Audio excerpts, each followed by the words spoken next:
You guys in the back row too. I can see you back there. What's up, everybody? Hi. Hey. So, man, I feel like it's been forever. Yeah. When was the last time we did this? Has it? Yeah, 2 weeks. Schedule or okay? Mm-hmm. I don't know. My work schedule has been just nuts. Oh yeah. So yeah, it's finally over. Finally over. You're finally jobless. But seeing the toll it's taken on me, I've just let myself go. I've stopped caring. I haven't worked out in weeks. I haven't played tennis in months. Oh, really? Yeah, I just Crazy. I just stopped caring. Well, it's an extra long weekend. We got the 4th of July action going on. Are you doing anything for that? No. No? No. Just chilling? Not working though, right?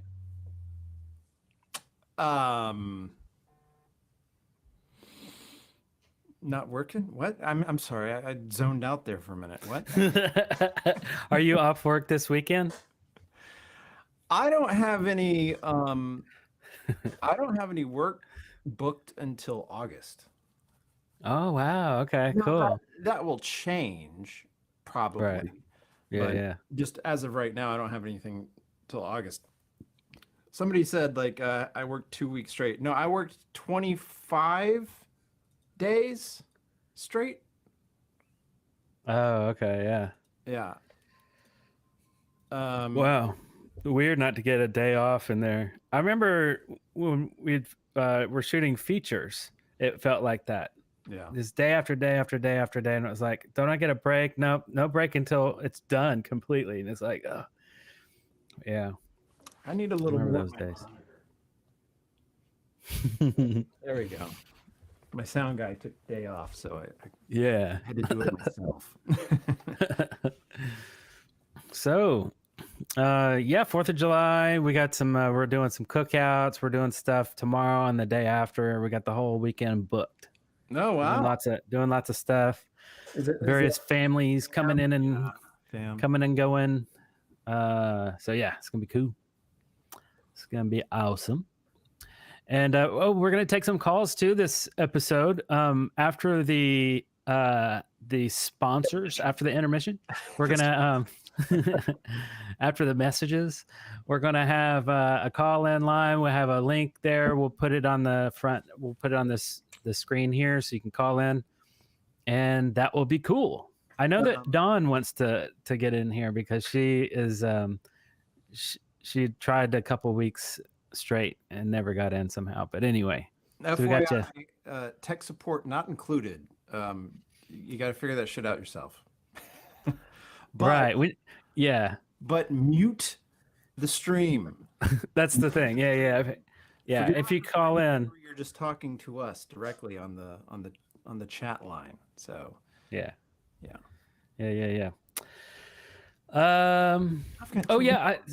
I want to mention something. I'll turn your voice up too a little bit. Is that what you just did? What? I'm quiet again? Oh no! Oh, now it sounds good. Oh, okay. It may have been like, hey, what's that? La la la.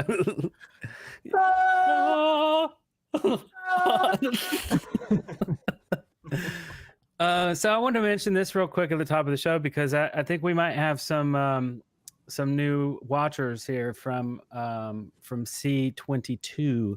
So this is a song that I just came across today while I was prepping for this show, but I thought it was really cool. So there's not a lot of musicians out there making 80s nostalgia songs. So when I come across one, I have to share it, and it's not. I was explaining it to Darrell before the show, and it's a modern 80s song, but not synthwave.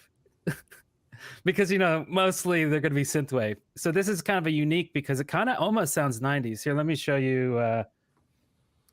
This is their site. They actually their channel. They just have one thing on here, and it's the lyric video. So it's not like the music video, but I don't want to play it because I don't know, copyright, this and that, and tagging and flagging and whatever happens. But it's really cool how the song is, because it's like a pop-up video style. So the lyrics are up, pop up on the screen. Anyway, it sounds really good.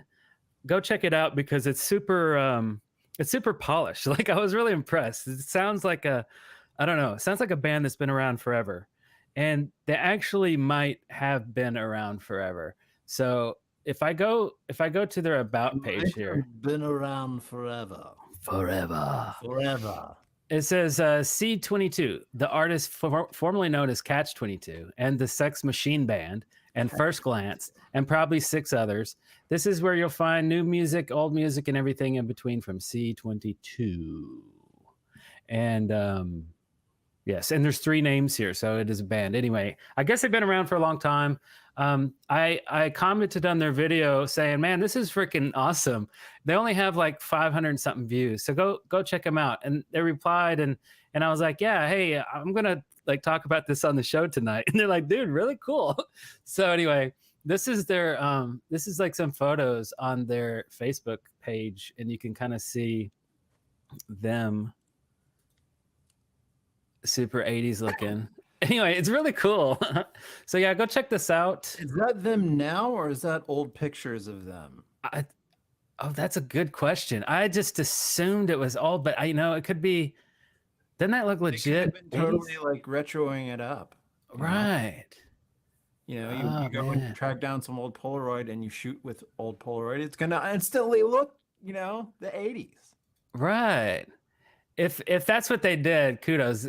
They really have the whole vibe going. Like, this is pretty top tier 80s nostalgia right here. So anyway, the song is called it's getting clipped off. It says Everything I've Learned Was Wrong.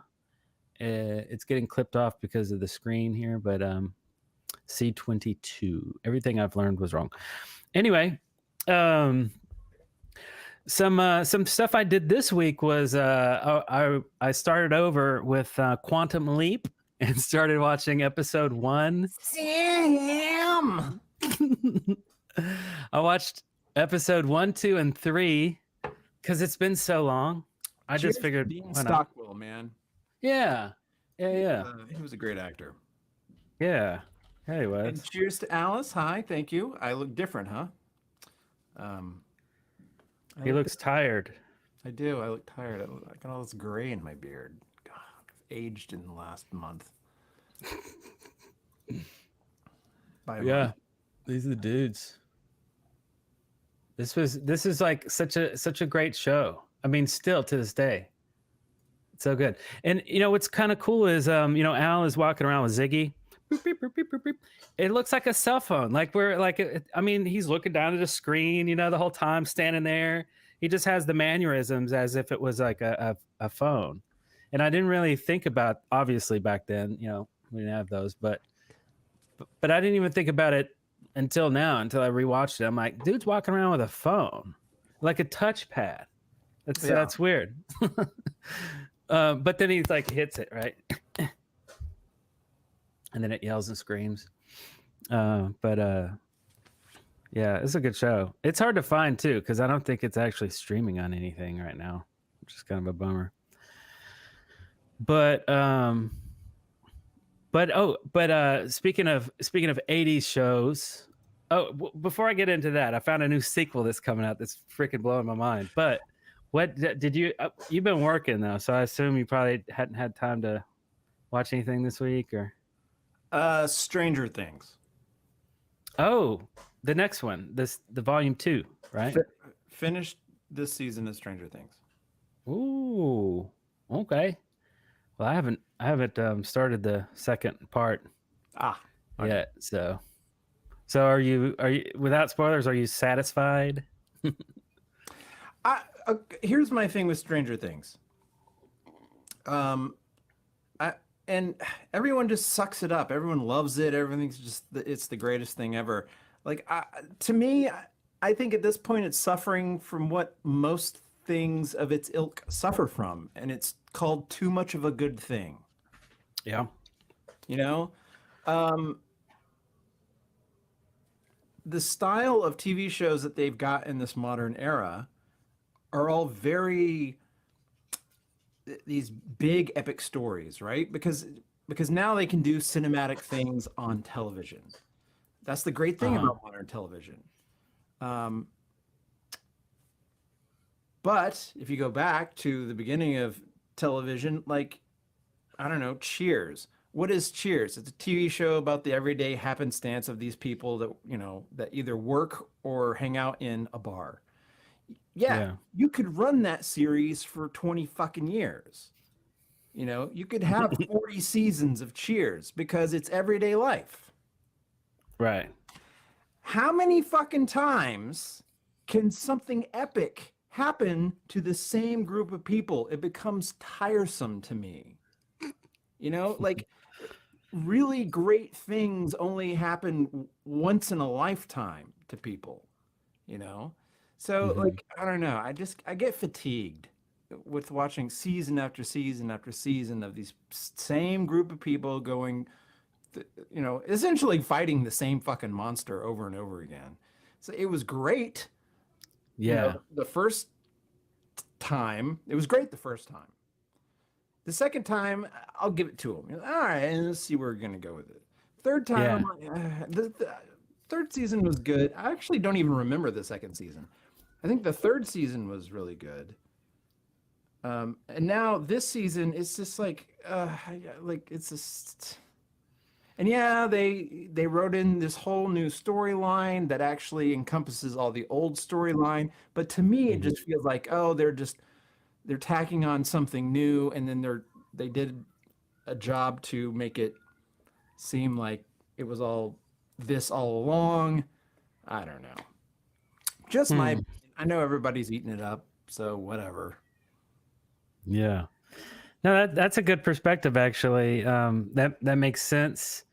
I guess I had never really thought about it exactly like that before, but I do kind of feel fatigued when I watch these amazing adventures by the same team of people over and over in different series and different things. But I never really put my finger on to exactly why that is. Like, I started to kind of zone out a little bit on season 3, I think, maybe 2 and 3, honestly, because I can't really remember too much about them.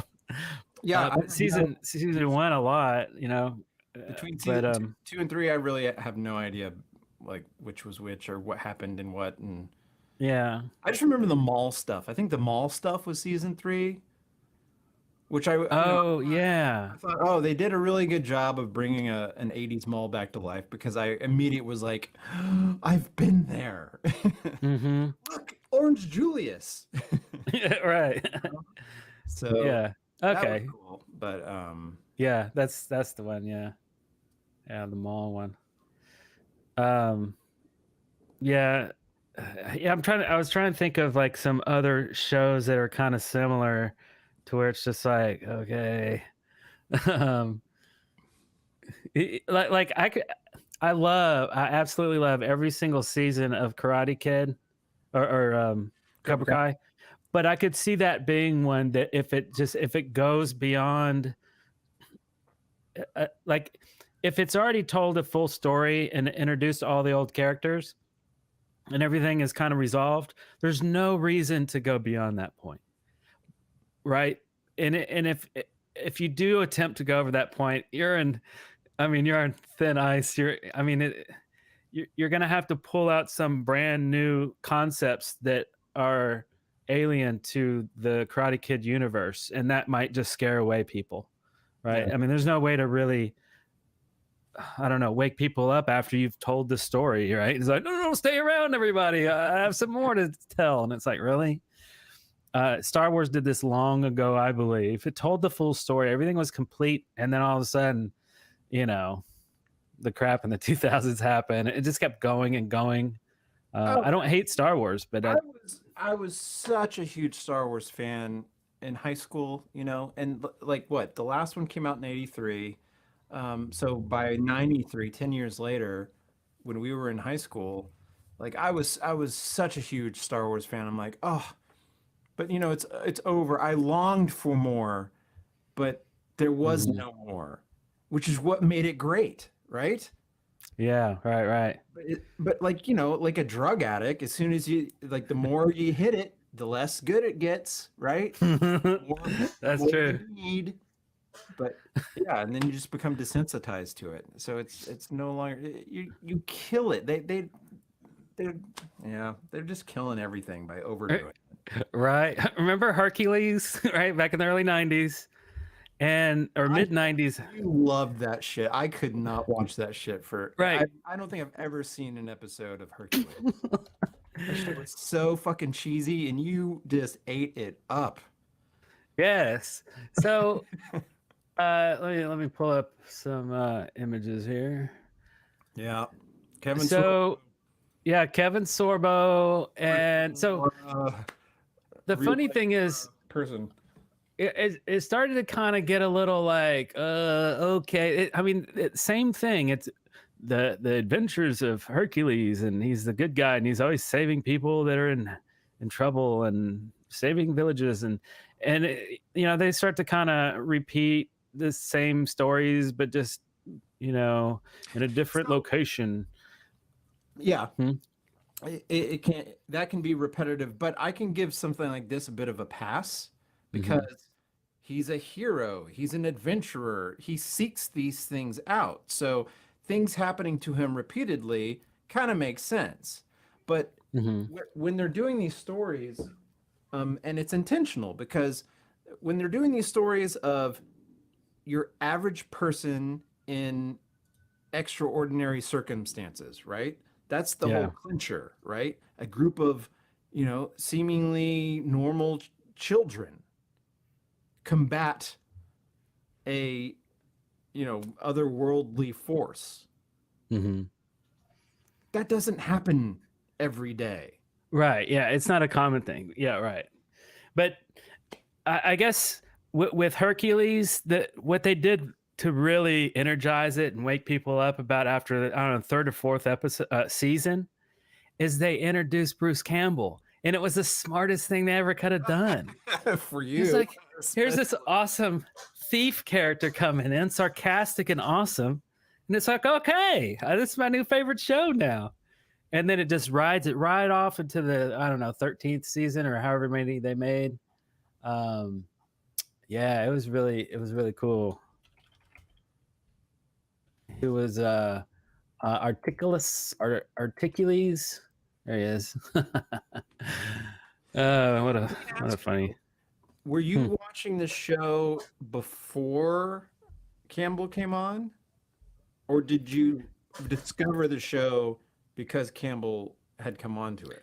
I think I found it after Bruce was on it. Okay. Or maybe I heard that he was gonna be on it or something. I think I got news that he was on it, and then I was like, okay, let me check this out. So it didn't work on me like that exactly. I was already into that. I was like, okay. He was the driving force in you seeing the show to begin with. Right. And then I think I probably went back, rewatched all the episodes on reruns back then or whatever. But yeah. I did see some really cool news. Let me show you this sucker right here. Yeah. Who's the Boss? The sequel. Who's the boss? Who's the Boss? The Revenge. The Revenge of the Boss, featuring ninja housekeepers. Tony Danza and Alyssa Milano. Wow. Yeah. So they're going to be in it, and they're both.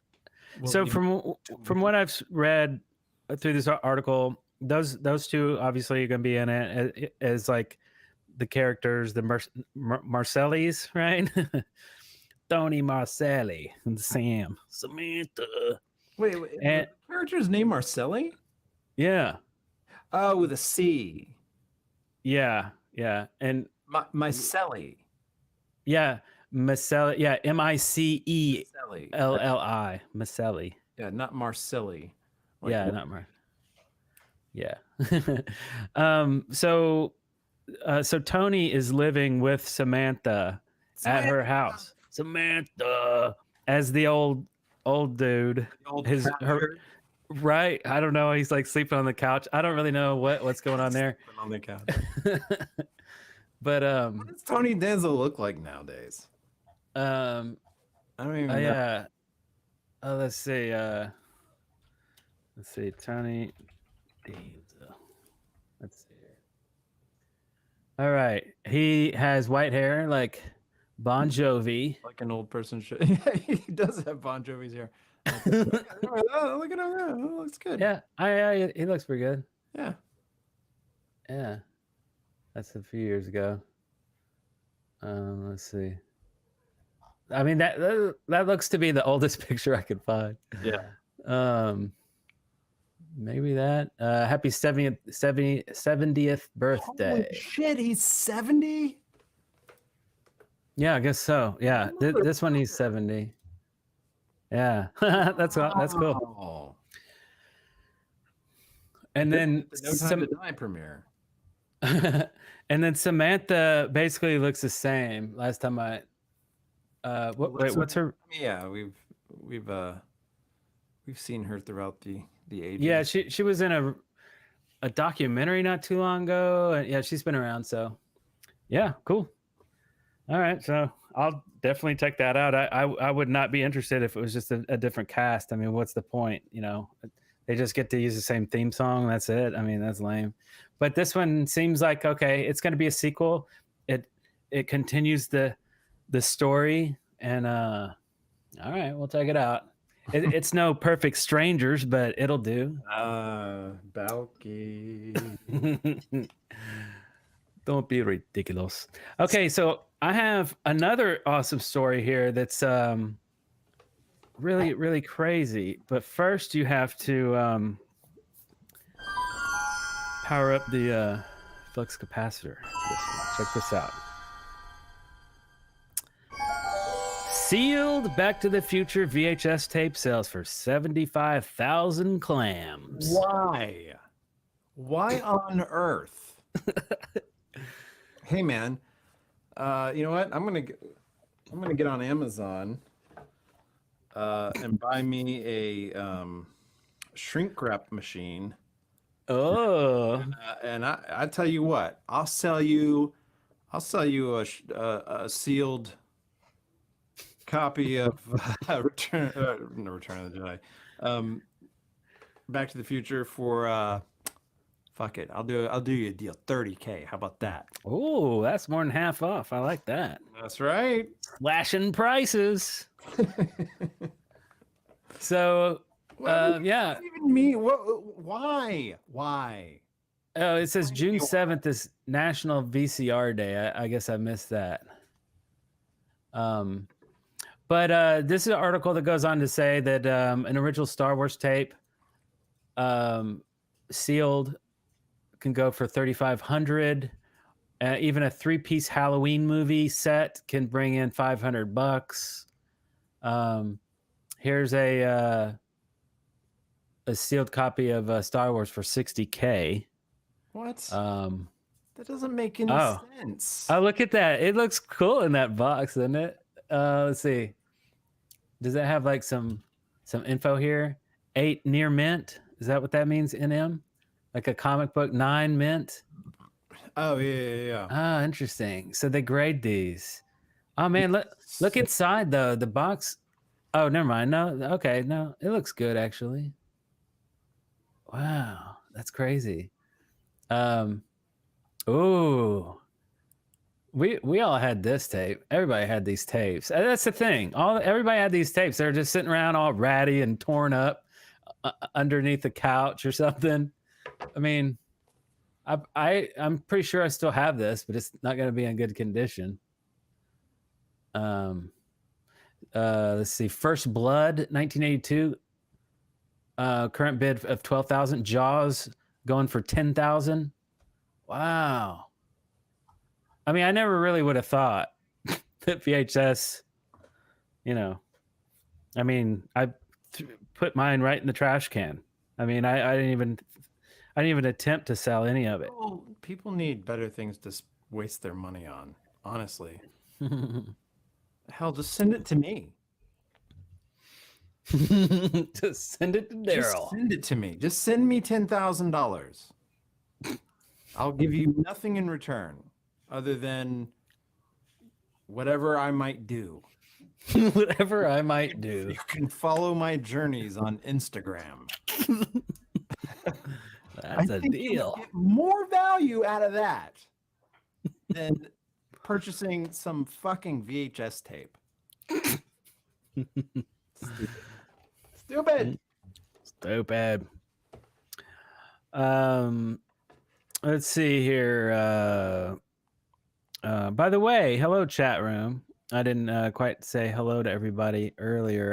I'm scrolling through here. I'm not really good at like listening to you and trying to check that out. I'm just not. Yeah, it is definitely a Yeah. a We need an skill. intern, right? Who like reads through the chat and like interrupts every once in a while. Hey guys, here's an interesting topic or blah blah blah blah. Yeah. Yeah. What is Scotch videotape? Oh, you know what? I just had an idea. There's no such thing as Scotch videotape. Yeah. I mean, remember the classic? Yeah. Oh, look at that. There is Scotch videotape. Yeah. Don't you remember that logo, Scotch? I do. I was just thinking of Scotch tape. I didn't know they also made videotapes. Oh yeah. Same company?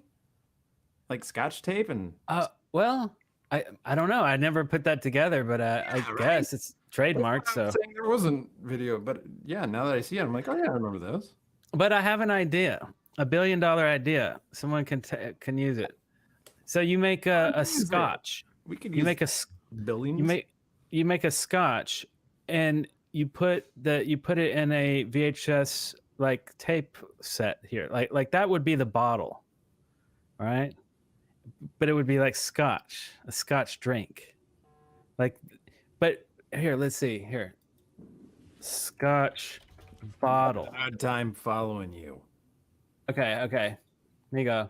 So like your bottle, you could put this like square thing around it. It'd be like a skin for your bottle of Scotch, but it'd be like a VHS tape that says Scotch. Huh? Okay, so it's not $1 billion idea, maybe a $15 idea. Hey man, I'll give you $10 to stop talking about it. Okay. Hey, I just made some money tonight. I'll PayPal you or whatever the kids do nowadays. Okay. So another thing I had today is let me pull it up here. Okay, this is a fun one. It's called 10 Things You No Longer See at McDonald's from the 80s and 90s. I wouldn't know. I've only been to McDonald's once in the last 20 years. Yeah, right. You would assume they still have the same, like it's red and yellow, but it's not even those colors Yeah, anymore. I saw Okay. a bunch of like pastel colors. Right? Yeah. It looks like more like a coffee shop now, I guess. This is a They had a McDonald's pizza. I don't know. When did they? When do they have a pizza? Oh, mid 90s? I missed that. I didn't even. I mean, that seems gross. Like, I don't know. Anybody in the chat room ever tried McDonald's pizza? I wouldn't trust it. I mean, you know, I don't know. I mean, honestly, it looks like a gas station pizza. Oh, I know. Yeah, it totally does. Oh, I remember those. Yeah, polystyrene burger boxes. You can't get that anymore. See, they protected the burger so it didn't get crushed. Right. It had some rigidity to it. Right, that's true. And then after that, after they got rid of them, they're all flat and crushed. That's true. save some money, or there was a law or something that happened, or something about everybody got all pissed off at fucking global warming. styrofoam. Yeah, I guess so. They got angry at styrofoam. All right, well, you gotta get angry at something. Might as well be styrofoam. Yeah, right. Of Of course. McDonald's playgrounds. They hardly have yards anymore. Yeah. You know, it's just like a little skinny building. It's practically nothing but a drive-through, and there's like sidewalk in front, and they're usually built right up on the street. Like, where would they put that? Yeah. Yeah, that's true. I guess they got rid of it all, like 100%. I mean, I guess I haven't seen one in town, so.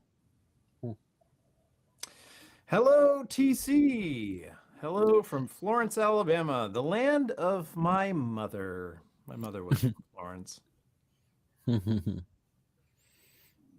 TC. Ronald McDonald and friends. Yeah, especially the friends. I mean, you can assume that everyone probably knows that McDonald's has a mascot that's a clown, but like the ancillary friends, like, you know, the Hamburglar. Like the criminal that has escaped prison and is on the loose. Right. Stealing your hamburgers. And what about the Fry Guys? Oh, they were weird freaks. Yeah, it's like they were living French fry groups of French fries. How creepy is that? That's true. Yeah, they were weird. French fry. Let me see. French fry. The French Fry Guys. Exactly is the origin of the concept of Grimace, because like what the fuck is he? Oh, I don't know. He's like a big. I thought he was like a dinosaur or like a hippopotamus. But he's like, it's like almost a living eggplant. Yeah. His name is Grimace. Grimace. He's got that big badunkadunk. He does. You grimace. You're like, oh. Yeah. Like, I mean, does he grimace? Is that I why? guess he's. I mean, no, because he's smiling all the time, right? His face is fabricated, so it's it's like a really smile that has been sewn in. Negative thing, isn't it? It's like a negative smile. Be like, oh, that's a grimace right here, right? Or like, oh, yeah. Like, you don't. Yeah. Go, oh. Well, let's see. Grimace. If I just do a search for Grimace, oh, then the freaking dude comes up. Oh, hey, look, you can see what he's made out of. Oh, he's made of burgers and stuff and fries. Cool. Happy Meal. See the little Happy Meal? Oh, he's got a little selfie stick. How do you spell grimace? I guess like a grimace. Oh, here we go. What is that purple thing? Oh, I don't even know. Oh. That's a grimace. Yep. That's a great grimace right there. That's the emoji grimace face. Okay, so why do we have this big bubbly guy for the grimace? How did that ever come to be? I don't know. Might be a story there. Question for the ages. Ronald McDonald benches. Oh shit! Right next to those. Oh, you just like take your picture with this creepy clown. When McDonald's, there goes the freaking. It's grimace, right? Oh, it's fitness. There goes the grimaces. Mason, that was hilarious. When McDonald's restaurants were red, yellow, and white. All right, so I just assumed they still were, but I guess they're not. Now that I think about it, let's see. Let's just look at a quick image Google search for. Yeah, let's see here. Let's see, McDonald's building. Okay, here we go. Oh yeah, it's that weird thing. Yeah. It's like kind of so modern. Yeah, it's almost kind of like a a weird Art Deco the And way they that. got rid of the red. Did they like do Yeah. some sort of marketing survey and they realize red's out? People here's some. do not react well to red. I guess they still kept the red. I have never seen a McDonald's like that. I've seen lots of the McDonald's like that are just like yellow. Yeah, maybe I wonder.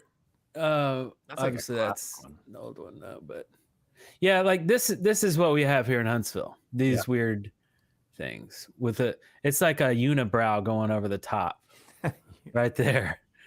There's a good shot of the unibrow. Yeah, I don't know. Yeah, just lacking in red. It might be a place like anybody here in the chat room see the red buildings maybe, and you're in a different part of the U.S. Maybe like Western versus Eastern or South versus North. I don't know, but Maybe maybe my friend Alice can chime in on her thoughts. She's an architect, so maybe she can suggest reasons why the changes are the way they are. Why did they ditch red? Have you heard anything about this? Is in marketing, is red like frowned upon nowadays? Is yellow more inviting? I know they're all into the crazy modern stuff in Brazil, so I think they probably have McDonald's like that. But I don't know.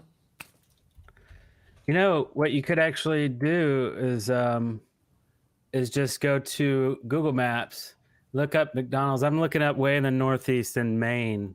So let's just look real quick. Like, how about this one? What does that one look like? We're just going to McDonald's all over the place. See, It's got the unibrow. right up against the street, and Yeah. it's yellow. Oh, the Yeah. sign is still red and yellow. Yeah. That's the only only red Interesting. in the building. Maybe it's a Canadian thing. You think? I don't know.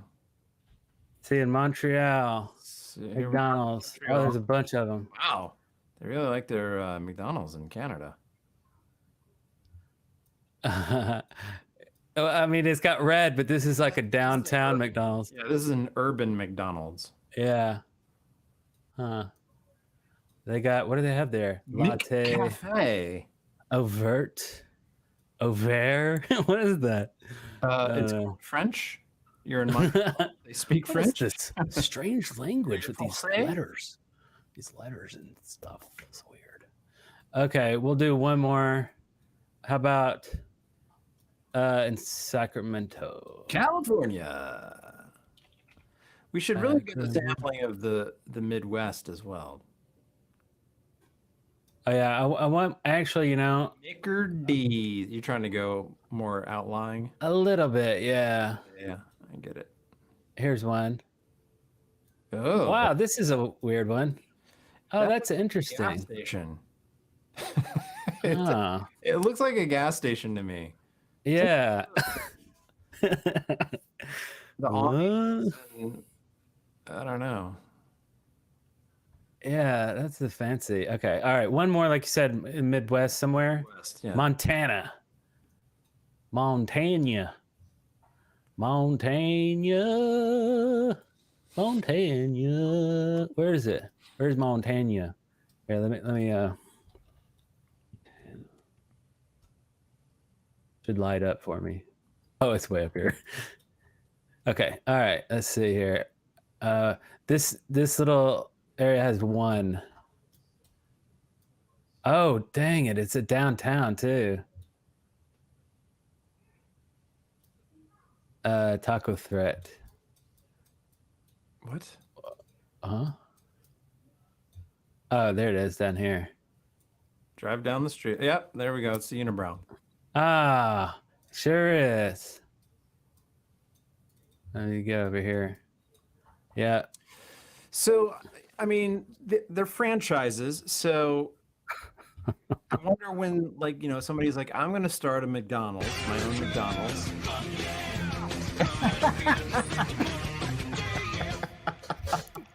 Yeah. Yeah. Oh, you're silly. It's July 4th. According to the internet, thank you, Jared, by the way, Jared Frank. Thank you. According to the internet, Grimace is described as an enormous taste bud Wow. who really? was supposed to show that is the restaurant's food grotesque thing tastes I've good. ever heard. Like, who thought Wow. of that? Who thought Weird. of that? I don't know. It's obscene. It is obscene. Wait, guys, no. Hold on. I got it. You know what? We need a character. He's a taste bud. Yeah, like imagine like if one of these was just like enormous, right? And everything it comes into contact with is just like, because it's tasting everything. Well, you know what's weird? So when you grimace, then you're showing that a food doesn't taste the way you thought it would. Right? It's like if you eat something and grimace, I don't know. Somehow it won. Like whatever they did worked. Like I just never would have guessed that. I don't know. They did some really Did it work? I mean, well, I don't know, really. McDonald's Corporation, they could create a character and keep it in existence for decades, but doesn't mean it worked. A, none of us knew what the fuck it was. That's true.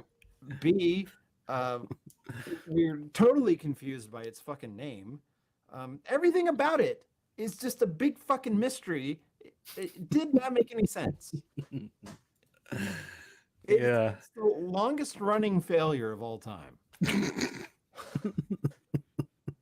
And there you go. We cracked that case wide open. All right, on to the next one. Having a birthday party in the children's area. Yeah, I wouldn't think they'd do that anymore. Oh, but you know that. Dear God, look at that giant taste bud on the wall. That is disgusting. He's wearing a hat. Now because I'm a small child. Please get me the fuck out of here. There's the fugitive back there, just doing felonies left and right With his one fucking tooth. I mean, that happens when you eat McDonald's. All right, so next one. Look at those weird brown burgers. Brown burgers. Why is so weird? Was that their whole wheat phase? Yeah, they look very weedy, don't they? I mean, honestly, to me, they look more appetizing. Yeah. Let's see. What is the P? 97p? Oh, pence. Oh, this is like British. Yeah, it's a weird. But anyway, yeah, I remember the cups look like that. Yeah, they're all white. Wow. I mean, that's pretty much how I remember McDonald's, really. I don't know. Did the coffee mugs have those flappy little paper? Yeah, I guess they did. I mean, we didn't drink coffee back then, but no, we didn't. You know, I would imagine they would have had that. That's kind of cool looking. Those apple pies. That's funny. Quarter pounder. 1990s Happy Meals. I mean, sure. Like in the early 90s, like I guess I collected some DuckTales, also the Smurfs. Yeah. And the those raisins. The California raisins. Wait, those weren't at McDonald's, were they? I think those were Hardee's. Oh, you're right. It was Hardee's. Yeah. That's weird that you remember that, but that jogged a memory because they had the cinnamon rolls that had raisins in them.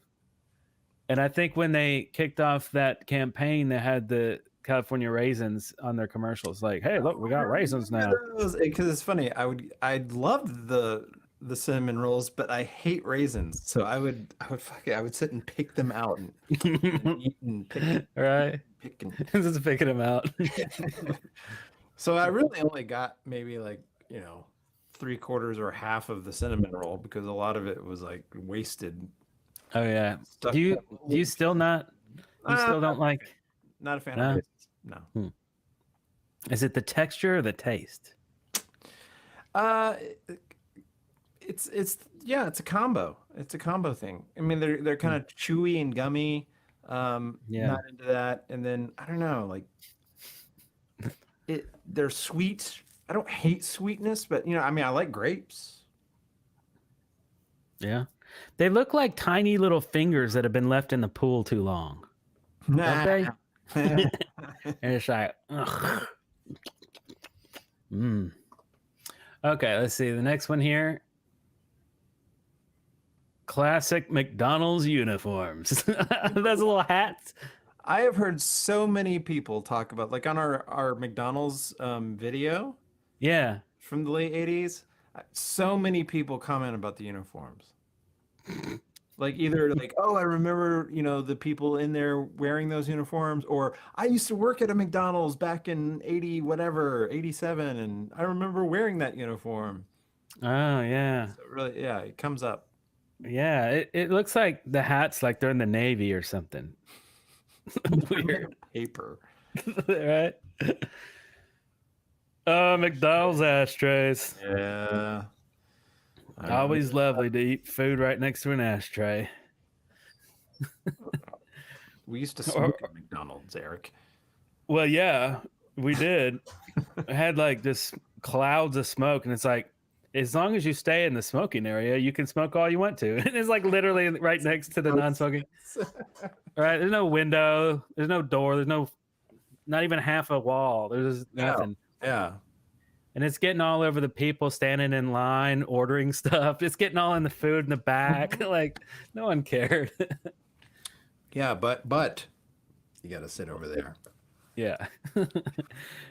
Also, these ashtrays, I'd seen people use these clean ones, use these as receptacles for your ketchup. You could just put ketchup all in these and then just dip your fries in, assuming it's clean. But, even if it's not, ashes won't kill you. No one's ever died from an ash Depends in their on mouth before. which doctor you believe. Oh, and I think that's it. And das ist alles. Yes, that was cool. Yeah. See, senior. Hey, senior. Okay, let's see here. We're getting on about halfway through. We might do some acknowledging our sponsors. But anybody have any comments here in the chat room? Did anybody say what city to go to for the red McDonald's is? Let us know. I'm still very curious about that. It's a mystery we need to solve immediately. It's very important. My first job was at McDonald's in 1994. I was 17. You were 17? I was 94? I was reading that from Ray. Yeah. Was I 17? 4? We were 17. I turned 18 on the last day of 1994. Okay, yeah, so we're the same age. No, Yeah, 94. right after high school. No, No, senior year. I was 18 in 94. Okay. But you spent half of 94 17.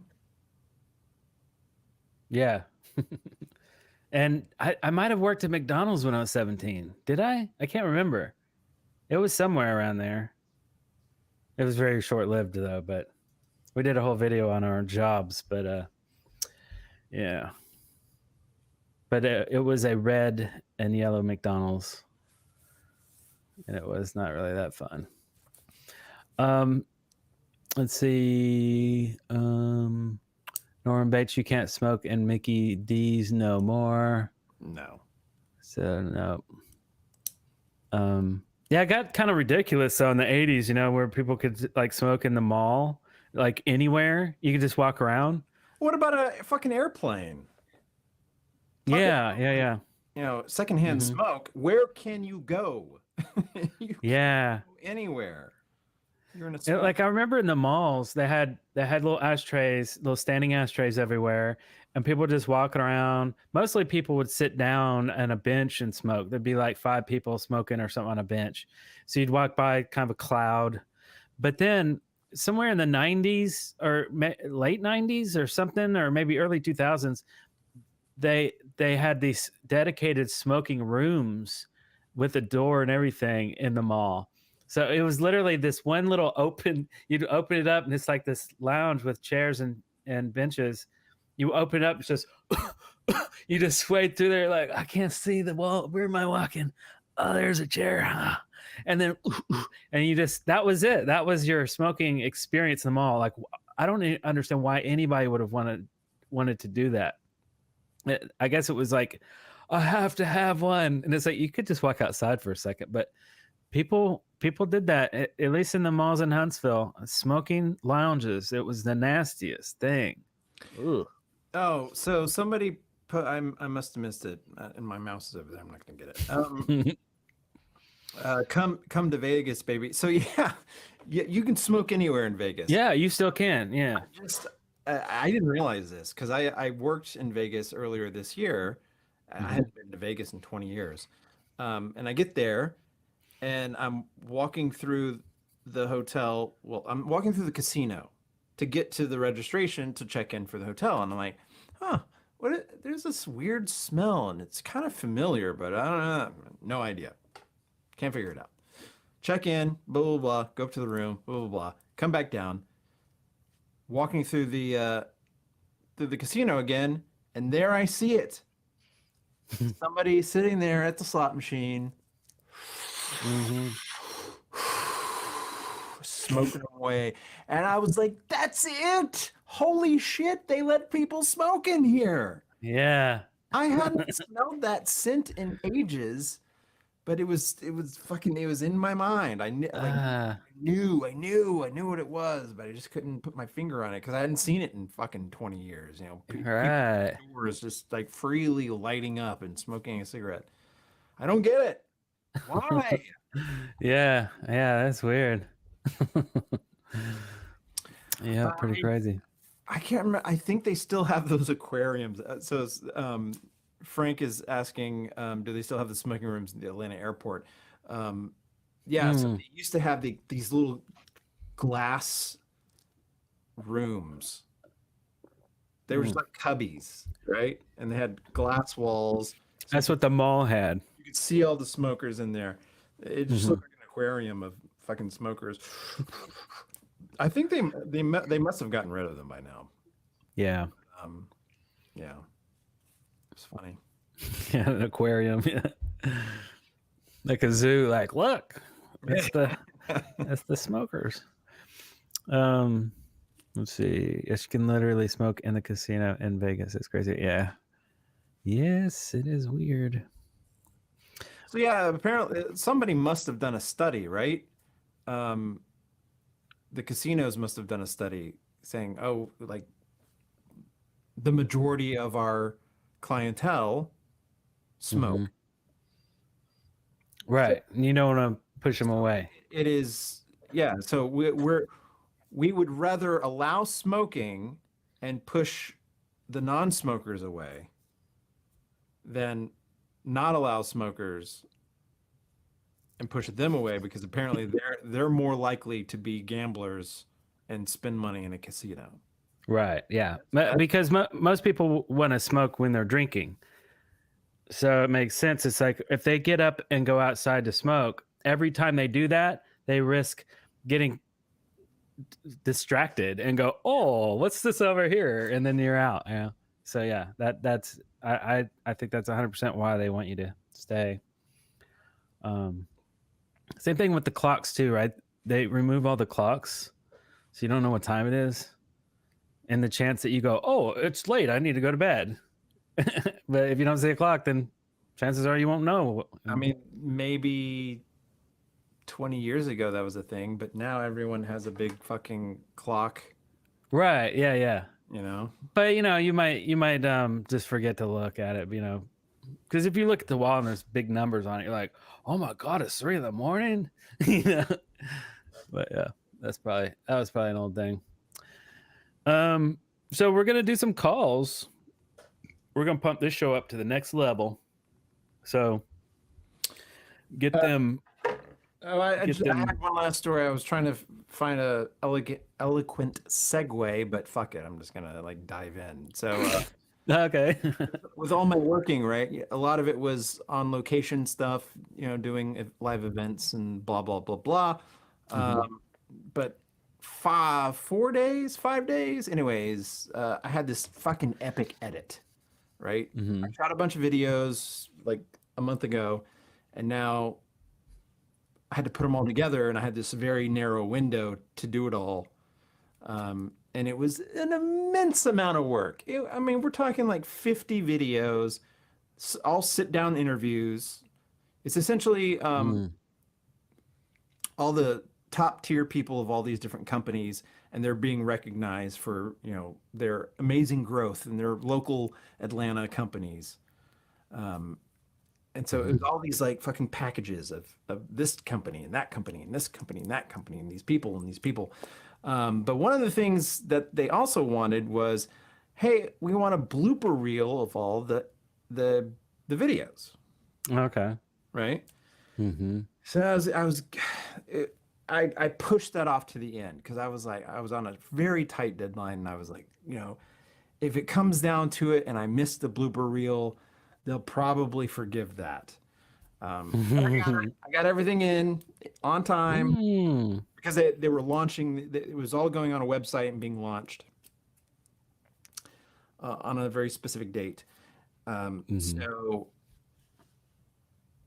yeah, so I finally got to the blooper reel, and I'm like, okay, how am I going to cut this together? What do I want to do with it? You know, what's my aesthetic kind of like glue here to kind of put it all together as a concept, right? And I was like, well, it's they're outtakes, they're bloopers, very common thing. So kind of make it like a film reel, right? You know, like as if you're the editor and you're going through stuff, and then like, oh no, cut that, boop, you know, boop, boop, you know, between each thing, I had like a little.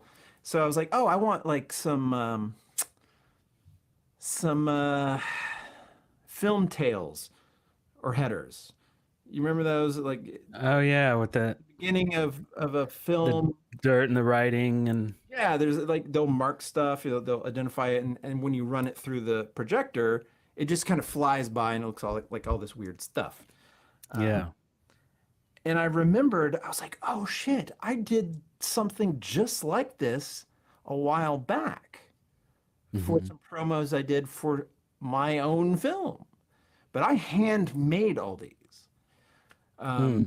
But to put them together, I was like, well, yeah, let me go look back on that and see what I did, and then maybe I can have a shortcut to kind of do it with this because I didn't have a lot of time. But going back and watching that was just very interesting because to me, it doesn't seem like a long time ago, but then looking, because you're in it as well.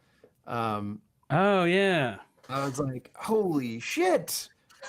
It just seems like yesterday, but man, it just feels like we just seem so different. But anyways, this film, this was 2011. It was a short film called The Dark Companion, and Eric did a lot of the post audio for it, and we recorded all the dialogue at your house. Yeah, right. So I just thought it'd be fun to play these because I thought, wow. It's like, it seems like yesterday, but it was a lot longer than I thought. Yeah, I haven't seen these in ages either, and we've never put any of this stuff on the channel, so why not? 2011. Yeah. It doesn't seem like that long ago, but it is 11 years ago, right? Yeah. Yeah. Crazy. Yeah, okay. So let me I didn't get these prepped, so you're going to see a little blue curtain here. I mean a red curtain here for a second while I get these videos up, but it'll just take a second. So yeah, let's check these out.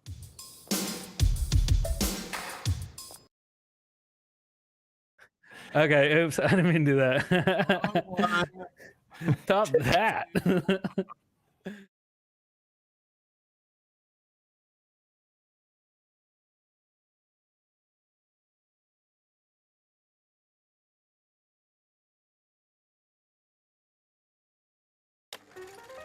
Dark companion. Dark companion. Dark companion. Dark companion. It's been outstanding. It was a lot more fun the first time when I wasn't trying to lip sync with a puppet. It was difficult, but it was good times. I was just telling him. I was just nervous about. I mean, there were several places where I felt like I just couldn't quite get it. Dr. Dark. Dark companion. It's this featureless humanoid figure that looms over me, suffocating me, destroying my life. Well, I think it's a crazy enough idea to where, it doesn't need, what were you saying? Floating bodies, underwater shots, helicopters blowing up and stuff like that. Government grants. Yeah, it's a cool enough idea. I think it'll definitely be seen and be noticed and be remembered too. So we'll see, man. I'm anxious to see it when it's finished, though. I think it's gonna be awesome.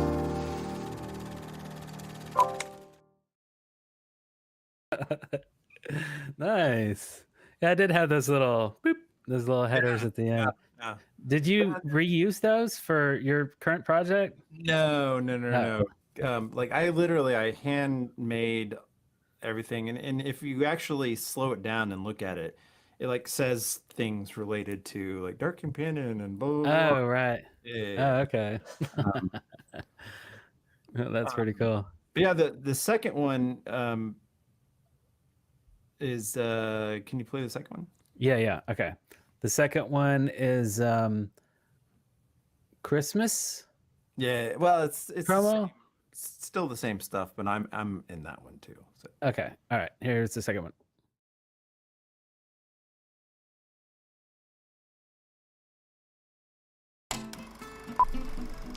Did you do that?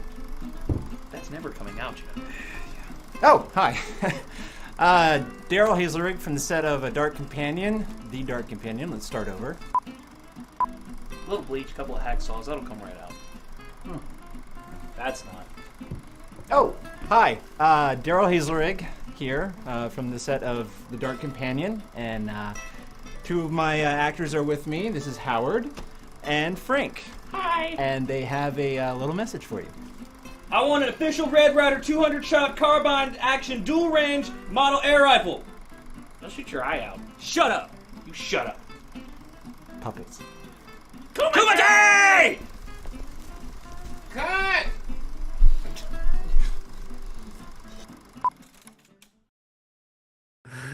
That's cool. God, we look so young. Yeah. It just seems like it was yesterday. Wow, cool. That's awesome. Nice. Yeah, I haven't seen those in ages. Those puppets are cool. Are you doing more puppet stuff anytime soon? I haven't seen any puppet stuff in a while.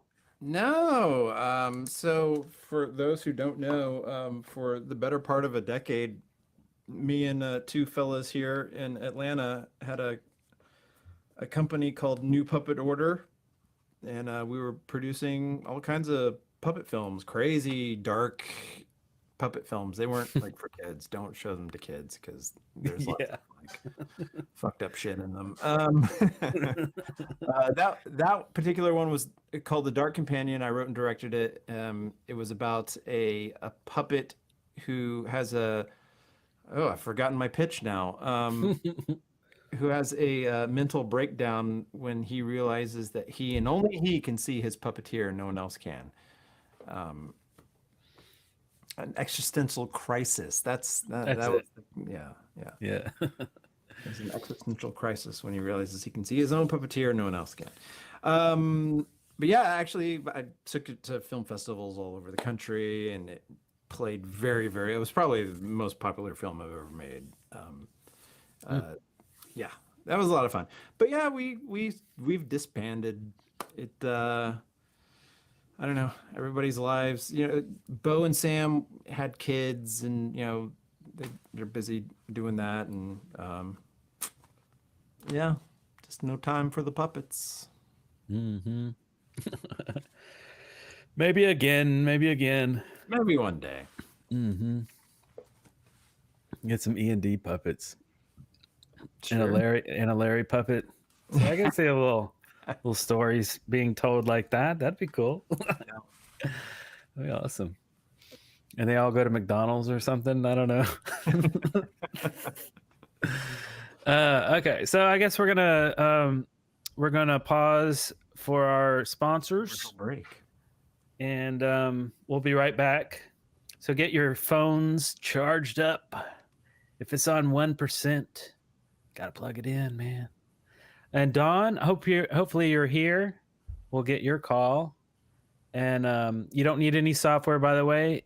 If you're new, you just use your phone or you use a laptop. Use whatever computer you want to use that has a webcam.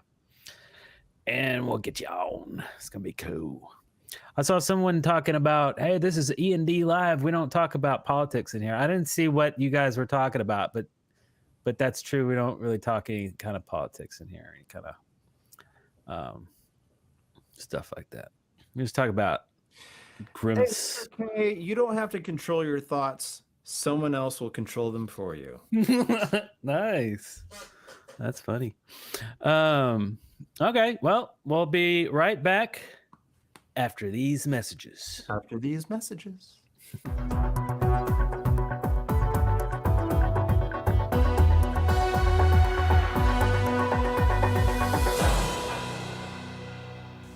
Mr. Bobby McFerrin. For Ocean Spray. So tangy. So crisp. Taste refreshing Ocean Spray Cran Raspberry. It's music to your mouth. Yung mate, It was a simpler time. A time of hope and faith in the future. Blue jeans and white t-shirts were in. And Mazda introduced the Miata. A ragtop, a two-seater, a true roadster. Everyone seemed to be feeling pretty good. The new Mazda Miata. It not only gives you a glimpse of 1990, it takes you back as well.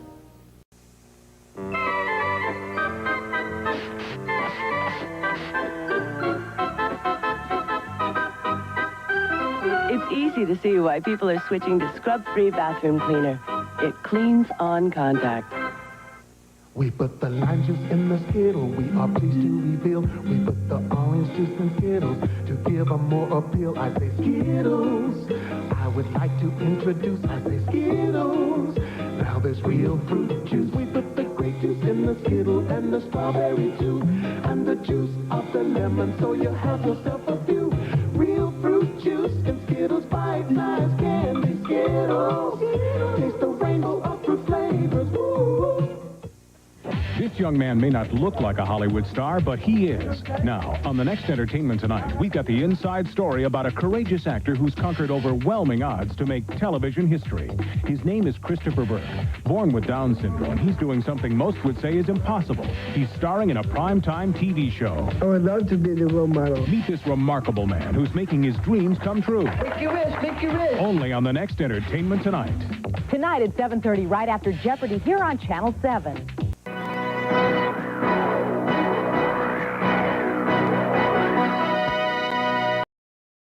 Hey, Moose.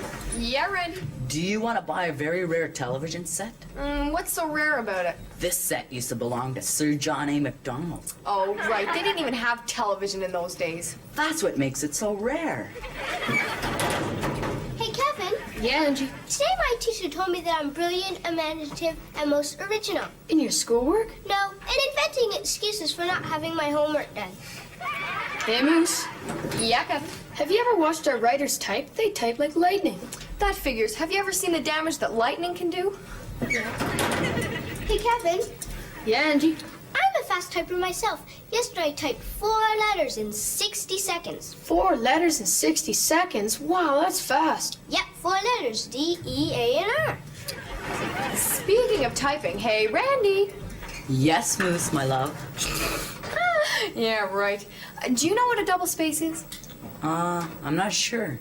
You should know there's a double space between your ears. Hey, Kevin. Yeah, Angie? Did you know that God uses our bathroom and stays there for a very long time? Don't be stupid. God doesn't use your bathroom. Well, then why was my dad banging on the bathroom door this morning shouting, God, are you still in there? I don't know. Saint-Tropez, France, Gstaad, Switzerland, Bali, Indonesia. You can search the world over and find nothing as luxurious as a big, thick Klondike ice cream sandwich. A veritable feast of elegant vanilla ice cream surrounded by a lavish cookie made with fabulous chocolate. Of course it's rich. And because it's Klondike, it's famous. No one puts chocolate and ice cream together like Klondike. Take it from Robin Leach. When it comes to bagging garbage, there's a best way Hefty, and a second best way. A best way to close, a best way to lift, a best way to carry away. Hefty, zigzag. Why settle for second best?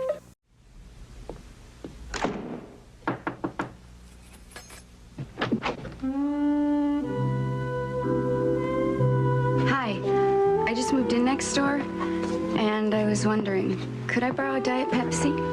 Diet Pepsi? Sure. Come in. Don't move. Yes. How about something else? No, that's okay. Listen, if you don't have a Diet Pepsi... No, I got it. Chasing down a dream. Turning up my engine. The tension scream. Night is turning dark. Day is burning. I'm out on the edge. Could I borrow a Diet Pepsi? Pepsi. Chasing down a dream tonight.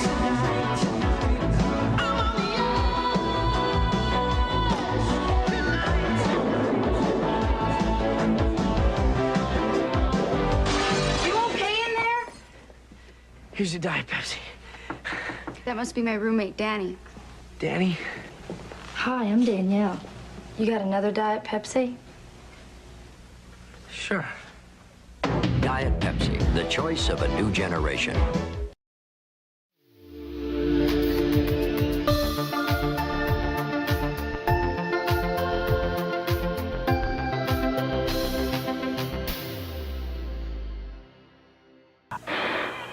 Oh, grapefruit juice? No, Ocean Spray Pink Grapefruit Juice Cocktail. It's not what you think. It's not bitter. Ah, sweeter. It's all yours. Ocean Spray Pink. What's the meal I hate to miss? Gibbles and bits and bits and bits. Variety I can't resist. Gibbles and bits and bits and bits. Crunchy, chewy, I insist. Gibbles and bits and bits and bits. My dog food goes like this. Gibbles and bits and bits and bits. Crunchy, chewy, all in. Chow down.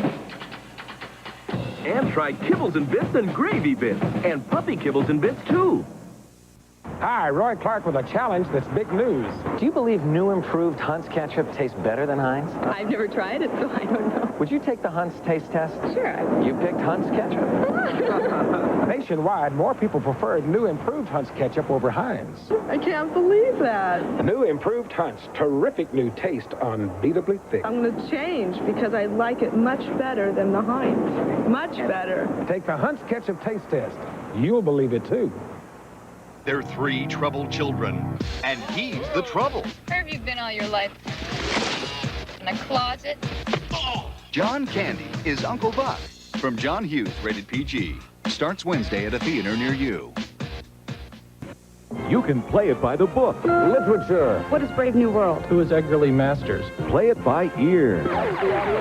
What is Stop in the Name of Love? Who is Weird Al Yankovic? Or make a power play. You're the new Jeopardy champion. But to win, you've got to play it.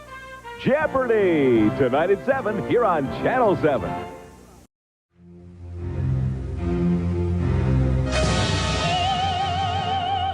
Se quella dai Pepsi ritorna. Non perderti la spesa di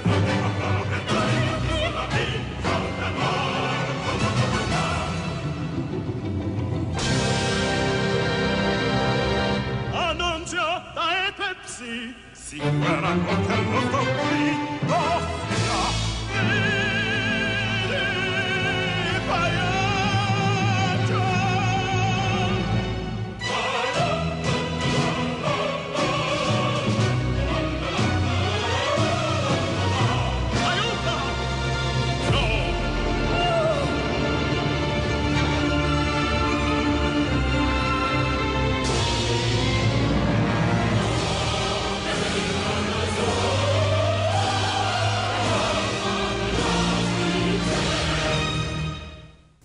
From Walt Disney Pictures, Peter Pan is back. Here we go! Back in the adventure of a lifetime. Back to battle the notorious, uproarious Captain Hook. Come down, boy! This is your last chance!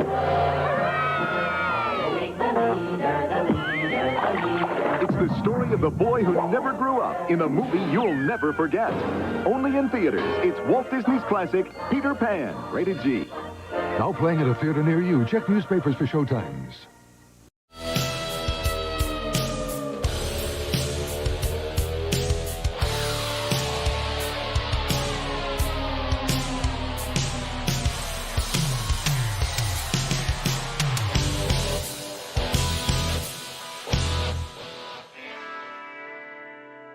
Well, these are different cameras. These are documentary cameras. They're different. They could be grainy. You can bust them. See, there's another Shoot guy. at them and stuff. Yeah, you can shoot at them. People, they're used to dropping them and things. That looks better for the documentary footage. They Like tested this. them Do in this. Nam, didn't they? Uh-oh. Things aren't going well. That's always good for documentary footage. That's it. Then they have this shots of like... seems the crowd is moving around. That's always good for documentary footage or for the animal specials like this.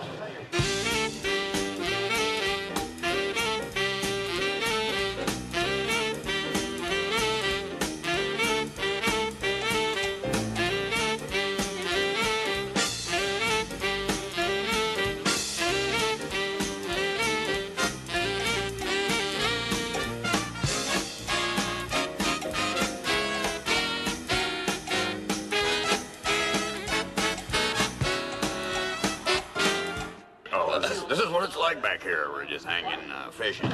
Yeah, I'm just crew. We just rubbing elbows back here with these stars. We're Teamster replacements. We're stand-ins for Teamsters. We're part of this whole thing, the program here. That's it. Job trainees. I bet it. The hell's wrong? That thing ain't adjusted. Look at that.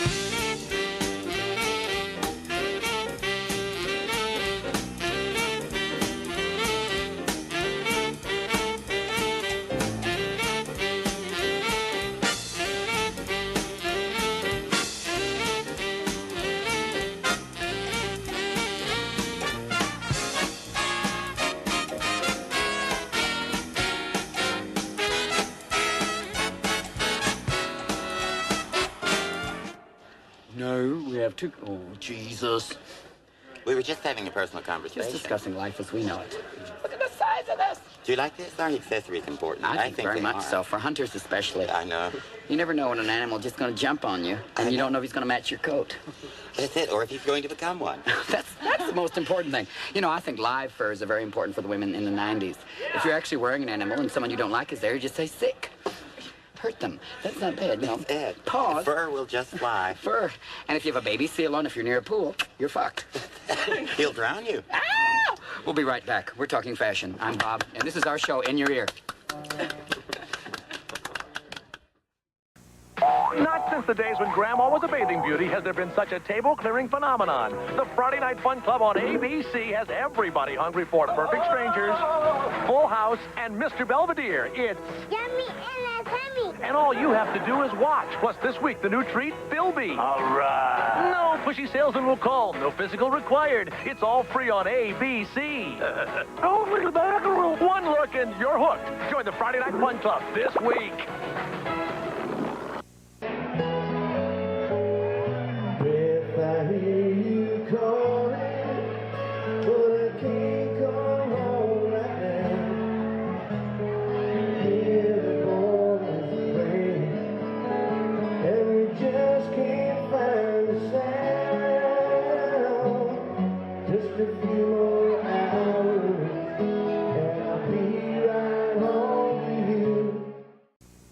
One of the activities around the house we enjoy is washing the family car. Ain't she a beauty? And when we're finished, we enjoy making A&W root beer floats, flipping in the ice cream, then pouring in that rich, creamy A&W. Now you try it.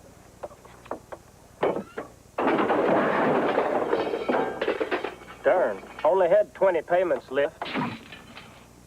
Make yourself an A&W root beer float.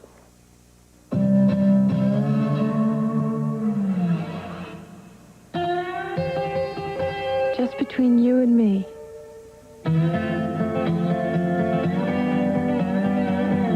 This is one of nature's best kept beauty secrets.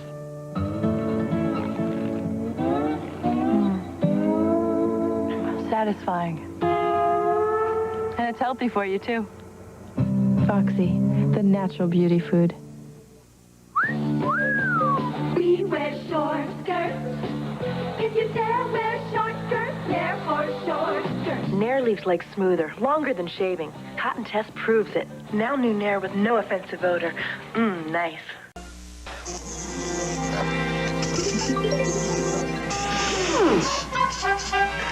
Perfect. Absolutely perfect. Yes.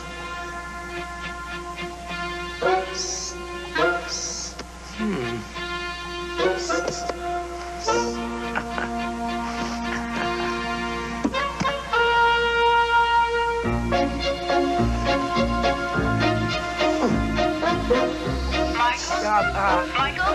With you in a minute. Are you almost done?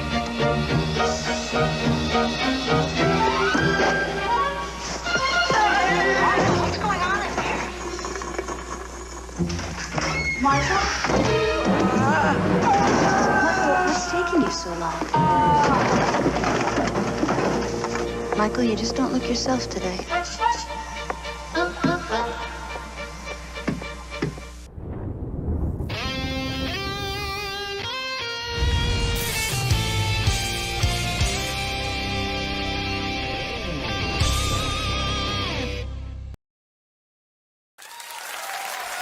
Hey. All right.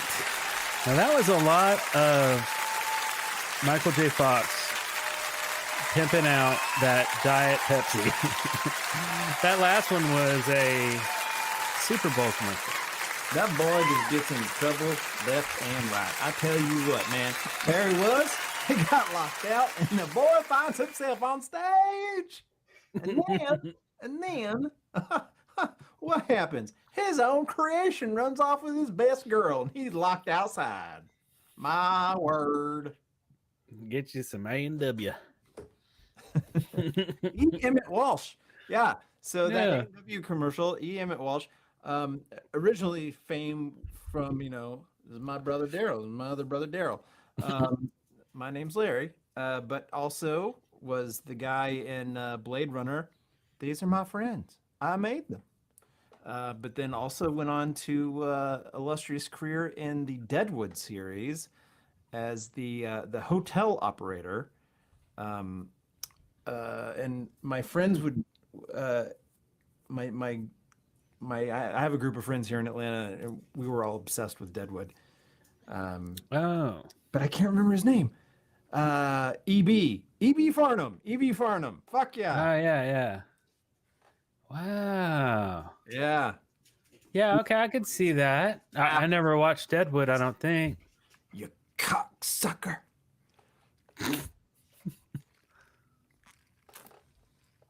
Oh. If you've never watched Deadwood, by God, please do yourself a favor and watch that show. It is fucking Shakespeare. It is so good. So good.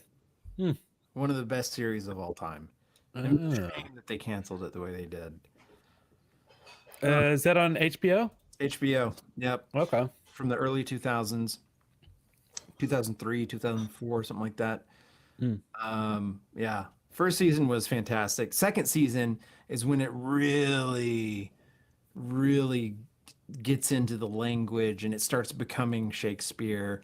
And, and they're using the word cocksucker a lot. They're using all this like profanity, but the way he just, the lines, like It's just beautiful language. Beautiful. Amazing. Absolutely amazing. Oh. Great show. Nice. ADV Buzz knows what I'm talking about. Hells yeah. I like to hear that. I have something that I'm going to do here. Okay, so we're going to have call-ins here in a minute. And I think I have all the technical stuff set up here. Fantastisch. I don't know. I'm doing German also.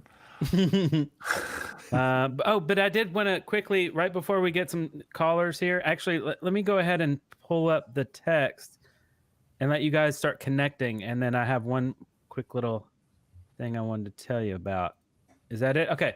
Top left of the screen is the URL. That's right above Yep. me. That's the one. tinyurl.com/ed live calls, all lowercase.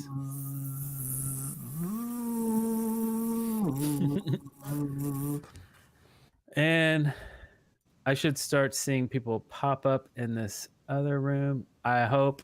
If I don't see one pop up in a few minutes, I'll investigate, because I kind of forget how to set all this up. It's been a few weeks. Anyway, so just to buy some time for you guys to get on here, let me see if I have. Where's my little? I have a topic. Where's my little Motley Crue people? Oh, you have a topic? Yeah. And the Motley Crue is perfect. So just before I was starting, I was getting set up for tonight, and I'm like, you know what? To get myself in the mood, I'm gonna put on an 80s hair metal playlist on Spotify. Oh, okay, so okay. I typed in 80s hair metal. And I probably clicked the first one. I don't know. And then I just kept skipping tracks because I'm like, no. And then I went to a different one, and same problem. Like, oh, well, okay, Welcome to the Jungle, perfect, yeah. But then like something else would come on and be like, no, skip, no. It's like what is going on? Do people not know, like, the ultimate 80s hair metal playlist, just like all of the, like, fucking exactly what you want to hear? Why are, like, Sister Christian, not a bad song, but I think it's from the 70s. Pretty sure it's from the 70s. Not a hair metal song.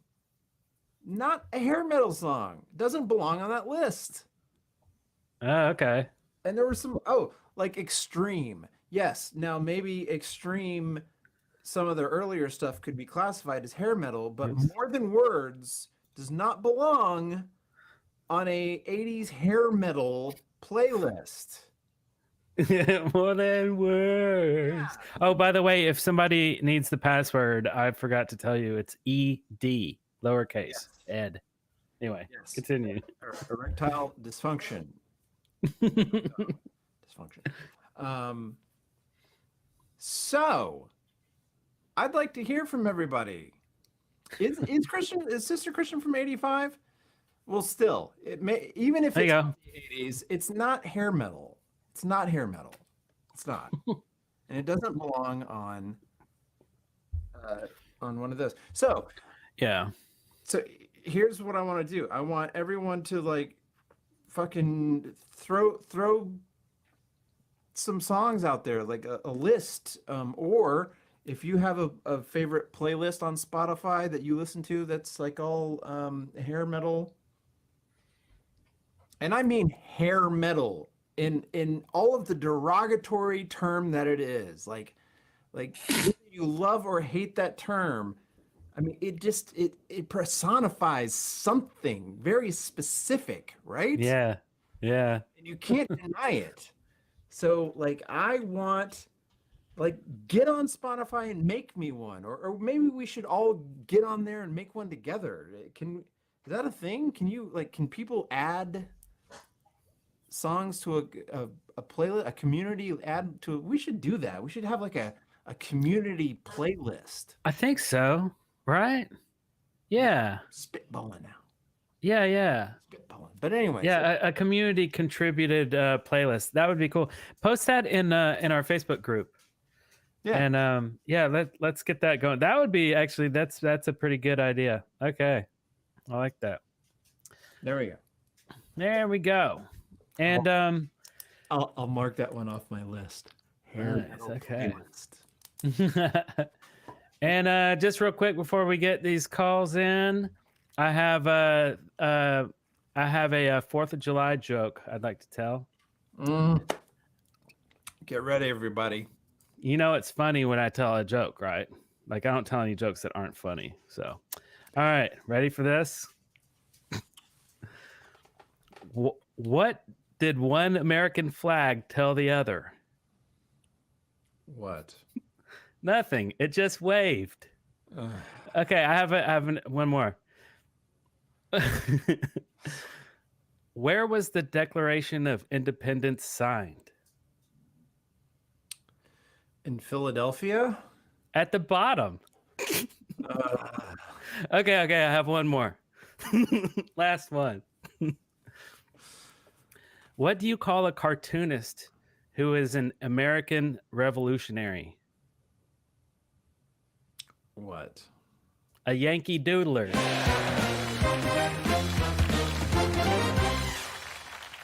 The only thing funny about that was the sound effect. Okay, so we got a call here. Let's see if we can make this happen. Let's see. I hope this happens. Let's see. Okay.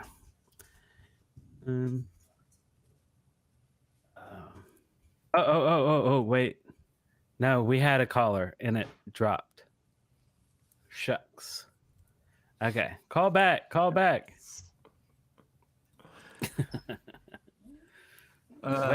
Waiting on calls. See, okay, shucks. That's the punchline to some joke about clams or something. Clams? Yeah. Really? Oh yeah, okay, I see. Didn't Carson do that where it was like an envelope he'd put up his head and he would tell the punchline, and then Ed McMahon would deliver the joke, so they did it in reverse. Yes. I was like, oh, in a weird way that worked. Okay, let's see here. Let's see. Dun, dun, dun, dun, dun. Okay, so I'm going to switch into. Okay. All right. First caller. Let's see if this works. We have a caller. Hey. Hello. Guys, it's Jared in Houston. Hey, Jared. What's up, man? Not much. I thought Dawn was going to pop on, but I figured I'd get in the waiting room, but I guess she's not on. Oh, yeah. Let's see. Yeah. Not yet. Hey, there I am. Oh, wait. No, she is in the waiting room. We'll get her right next. Okay, Don, we see you. So what's going on? Where are you? Where are you calling from? Houston, Texas. Houston, Texas. Texas. So in almost driving distance if there's ever an E&D meetup in Alabama. Nice. We'll have to make that happen sometime. I love seeing all your pictures of you in the Peter Criss makeup. You were fucking spot on. It was just so good. Yeah. Nice. Yeah, and didn't you have our shirt on with the Oh yeah, on the Kiss cruise whenever I went to see Kiss on the Kiss cruise. Yeah, that was awesome. Yeah, I'm a big Kiss fan. Ooh, nice. I got a Kiss shirt on right today. Oh, look at you. Yeah. Oh yeah, which shirt is that? This is it's from like the mid 2000s. Oh, you know, okay. so it's not old, but it's not new. But Gene is wearing a lava outfit, so that's late. That's what? Like the actual image? Yeah, is that around 77-ish? Yeah. Is that the lava? No. What I see it now on my delay. That's from the reunion tour, like 2000. Okay. Because it's got both Peter and Ace on it. Yeah. Okay. Yeah. That's about when I got it. Yeah, I just found this shirt actually because we were like, I have a Kiss shirt that I bought kind of recently, and I wear that a lot on the stream. But I found this randomly just somewhere. I'm like, what? A freaking Kiss shirt? That's awesome, and in good shape too. Okay. But anyway. Dude, I just started selling a lot of my old shirts because they're like worth so much money now. Oh. I never would have thought that would have been a thing. I saw this kid on Instagram that was like into like thrifting and stuff. It's like, hey, I got all these shirts. I don't want to do the research on how to do anything with these, so I'll split the money with you if you want to go and sell them. And I mean, like a 9 Inch Nails shirt that I got free from a radio station was like $350. Like, okay, what? That's weird, huh? Well, that's cool. $350. So did you ever watch the Orange Years documentary? Cheers? The Orange Years. No. Remember that Nickelodeon documentary I told you about? Oh yeah. What was that? I remember you telling us about that. I helped out. I helped out on it, and my friend did this documentary and interviewed all these Nickelodeon people from the Orange Years. Right. I think it's on Hulu still. But yeah, you guys would definitely like it if you haven't watched it yet. Orange Years. I gotta see. I was mentioning that somewhere in your intermission you had the thing from You Can't Do That on Television from the lockers. Yeah. I got to take a picture with those lockers a few years ago when we filmed in Toronto and Ottawa. Oh, that's so cool. Yeah, I came across that when I always look around for old commercials, and I found that midweek, and I was like, oh, I remember this show. Oh my God. And I was watching the intro, and I was like, oh, I'm going to play something like that for the show. Yeah. And I just chose like a cheesy, none of the jokes were any good. I mean, they were, either are mine, but wow. Yeah. It's pretty hard to watch nowadays, but I do like you remember the guy that owned the cafe or Barth. Yeah. And he was like, what was his little punchline? It's like, I heard that. Yeah, I heard that. He was so gross. He had like cigar and stuff. Yeah, that guy was pretty awesome. Yeah, that was a good show. I don't know. And you get slimed. Right. That was good stuff. So do you play instruments? Do you Duh. Yeah, I play drums. That's like half the time you guys are doing lives. I'm like at a gig and I'm sitting behind my drums. Like, oh shit, they're going live. Oh, that's right. Yeah, that's right. Because you were missing shows. You're like, no, I'm playing here and I'm playing there. That's right. And a lot of times I'll be done and like driving home at 1 a.m. So I'll put the live on, and then that'll keep me company for an hour if I got like a long drive. But yeah, I do like a bunch of tribute bands. So I do Kiss, Bon Jovi, Def Leppard, Motley Crue, Poison, Foo Fighters, and Weezer. Oh, wow. Really? That's cool. Nice. Oh, that's sweet. Let me ask you, when you do the Def Leppard, do you do it true to life? You do it one-armed? Everybody asks that, but no. So really, they should be asking me, why don't you play the traditional grip like he did when he had two arms? But I tried doing that, and my hand was about to fall off when I tried to do that. So you got to suspend some disbelief. I put the wig on. Isn't that enough? Right. But you should like invest in some pedals and stuff and try to do the whole show with like kicking the left foot and. No, I mean I thought about that. But I mean to do it right would be like 10 grand or so. So I was just this is just a hobby. I'll make a couple $100 at a show. It's not going to be worth it. Right. It's crazy. Speaking of Def Leppard and drums and all that stuff, because I fucking loved that music video for Photograph as a kid. Like I was just waiting on MTV for it to show up again. And of course you see him, and that was back when he had the arm, and he's got that grip. But then like I read an article maybe a year ago or something about the recording of that song, and that on the album it's a drum machine. Yeah, the whole album's a drum machine. It's fucking impossible to play exact, but what? Yeah. It's like, as a drummer, like, how would that you process that? Like, was he just like cool with it, or was it, like? That's weird. Like, I mean, you had Bob Rock, who was the god, and was just right. Thought this is the best way to do it. I think. It's like, this is what we're going with. And you're like, okay, sure, yes, that's fine. And even on his on Hysteria, I'm sure that was probably all drum machine too. I mean, I'm sure he could have played, but it's just, if they did it on the last album, why not do it with this one when you still learn how to even play with one arm? But of all of the instruments, like, drums are the one that lend themselves. They can be most accurately recreated.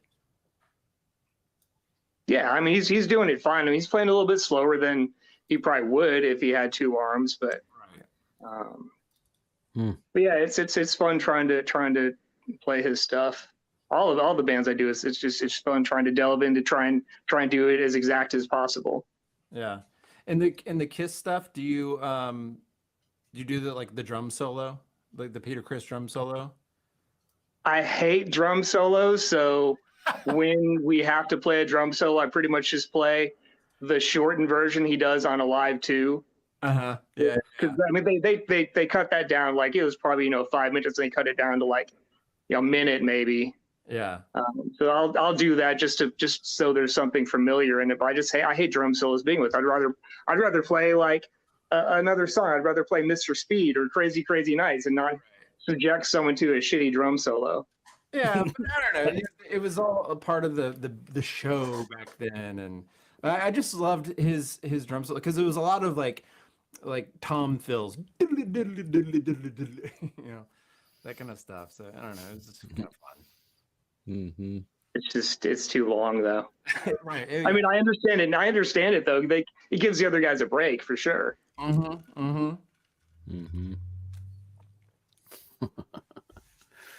Nice. I remember the first show I think you watched. If I can remember, it was that really long one that we streamed for like 13 hours during New Year's Eve or something. And when Darrell was, we had a keyboard and that, and the accordion. I remember that one. Remember that? I think that was your first one because I don't know why I remembered that, but I remembered you saying, "Hey, everybody, this is my first show," or something. Or I asked the audience, anybody new here today? And I think you said, "I am." And I'm like, "Oh boy, you're in for a good one." Yeah, I don't remember that. I could have sworn I was here from the beginning, pretty much. Oh, really? Oh, I thought it was Jared Frank, but maybe it's a different name. I don't know. There's been a lot of people, but yeah, that's cool. I see a Kiss. What is that? Destroyer? What is that behind you? That's Love. Oh, that is a Love Gun print that I got. Yeah. Because Ken Kelly, who painted Love Gun and Destroyer, he used to do a lot of Kiss conventions, so he would sell prints. So I figured I'd buy that from him, personalize it. He just died like 3 weeks ago, I think. Really? Oh, I hadn't heard about that. Yeah. Wow. Yeah, amazing art. I mean that. Yeah, there's tons of Kiss stuff just randomly around here. Oh, nice. Like I bought that like not long after Eric Carr died. And see, it's got his autograph on it. Oh. Yeah. But like now, that'd be worth a lot. It was like $60 back then because he had just died. Oh, wow. Here's all the Kiss Cold Gin. Cold Gin. They got me because like if you buy 4 bottles, you get 4 different guitar picks. So yeah, I had to do that. Dang. The Kiss rum. It's that. See, this is the epitome of Kiss, right? Fucking Gene Simmons, who legendarily does not drink or do drugs or do anything, and yet they're fucking schlepping alcohol. He promotes a Canadian weed company now too. Really? Yeah. That dude is Okay. There's one for you. A fully autographed Vinnie Vincent Invasion. Oh, Ooh. nice. Yeah. Very nice. Vinnie the Nut. The Peter Criss. This is one of my favorites. I got the Unplugged with all 6 of them on there. Ooh, nice. That is, yeah, that's. Dang. Man, you got some stuff. And this is just the stuff that happens to be out that isn't in boxes from when I moved into this place like 11 years ago. Holy shit! Wow. Dang. There's some cool stuff like the TV guide when Kiss Meets the Phantom was in it, or the TV guide when they were on, I don't know, John Kirshner's rock concert or something like that. Yeah, I thought that was cool. You have a Phantom of the Park laser disc? I don't have the laser disc now. I just decided, I was like, if there was a laser disc, you probably own it, but I have no idea if there's a laser disc. I think there was one from Japan, or no, I'm thinking that was Animalized Live Uncensored. Oh. That the version that's on YouTube, I think, is the Japanese laser disc. The only one I own is the Army of Darkness on Laserdisc. Oh wow, you own her. That makes sense. Yeah. You've never even owned a Laserdisc player. Nope, never played it. I just wanted to buy it. Like I've got the Motley Crue Sega Genesis game, but I never owned a Sega Genesis. Crew Ball. Wow. Do you remember that? No. I don't actually. That's I'll have to fire up an emulator and play that because that's yeah. There's a full walkthrough on YouTube of someone playing the whole thing. It's cool because it's got like the electronic version sounds of Kickstart My Heart and Home Sweet Home and Livewire, I think. What? I should get this. I should get this right away. Watch it on the stream. Oh wait, it's a pinball, right? Pinball video game on Sega Genesis, yeah. Okay, yeah. What the crap? That's probably why I didn't know. I mean, it's a freaking pinball game. You know, it's like, oh, okay. But it's Crew Ball. I mean, yeah. I remember my college roommate had a Sega Genesis, so I actually played it, but I never bought one myself because that's the only game I had. Yep, that's the one. Huh. Wow. Isn't that wild? Yeah, I need to play it at least just to hear the wet 16-bit Motley Crue. That's pretty epic. Yeah, just watch it on YouTube. Or that, yeah. Funny. Man, you got a great collection. That is really cool. Yeah, it's totally cool.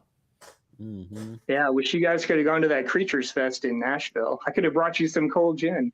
Oh, did you go? Yeah, I went to that. Did Vinny show up? Vinny showed up, so I guess you haven't seen any of the news stories. No, So I didn't follow up on it, but like he's notorious for like saying he's going to go to things and then not showing up. well, what happened was, they said what was going to happen was he was going to be on a tank stage and he was going to be playing a full Creatures of the Night set, like the Rio show. And that didn't happen. It was him it was a nice tank stage. It was awesome. He was actually in makeup, in like regular clothes, but in makeup, standing on top of the tank turret, no drummer in sight. And he's just like shredding for 20 minutes. And that noodling shredding that he does, which is terrible. And then eventually a bass player comes out and then they're playing to a track of I Love It Loud. And then eventually like Bruce comes out and plays War Machine with him also to a track. So they're just two guitars playing to a track and this bass player running around. And then eventually Bruce plays a song and then Ace comes out. So it was cool seeing all three of them on stage at the same time, but they played like Cold Gin and another Ace era song, but they're just playing to a track. It was cool seeing it, but it was also kind of lame and not what we paid for basically. Right. Yeah. Very interesting that they led with him and then brought on Bruce. They kind of, they didn't even work back. No, it was a 3-day event, and the Vinny thing was day 2. So night 1, Ace's band played, and Peter got up and played a couple songs with them. So that was fucking amazing. Oh, cool. And then night 3, Bruce's band played, and Peter got up and played with them like a couple songs. But that night too, which was Vinny, it was just him noodling, and then Ace and Bruce made an appearance. Okay. Wow. Huh. But it was all in all, it was great, but the Vinny section was just not what was promised. So Yeah. Kind of what you expect. Yeah.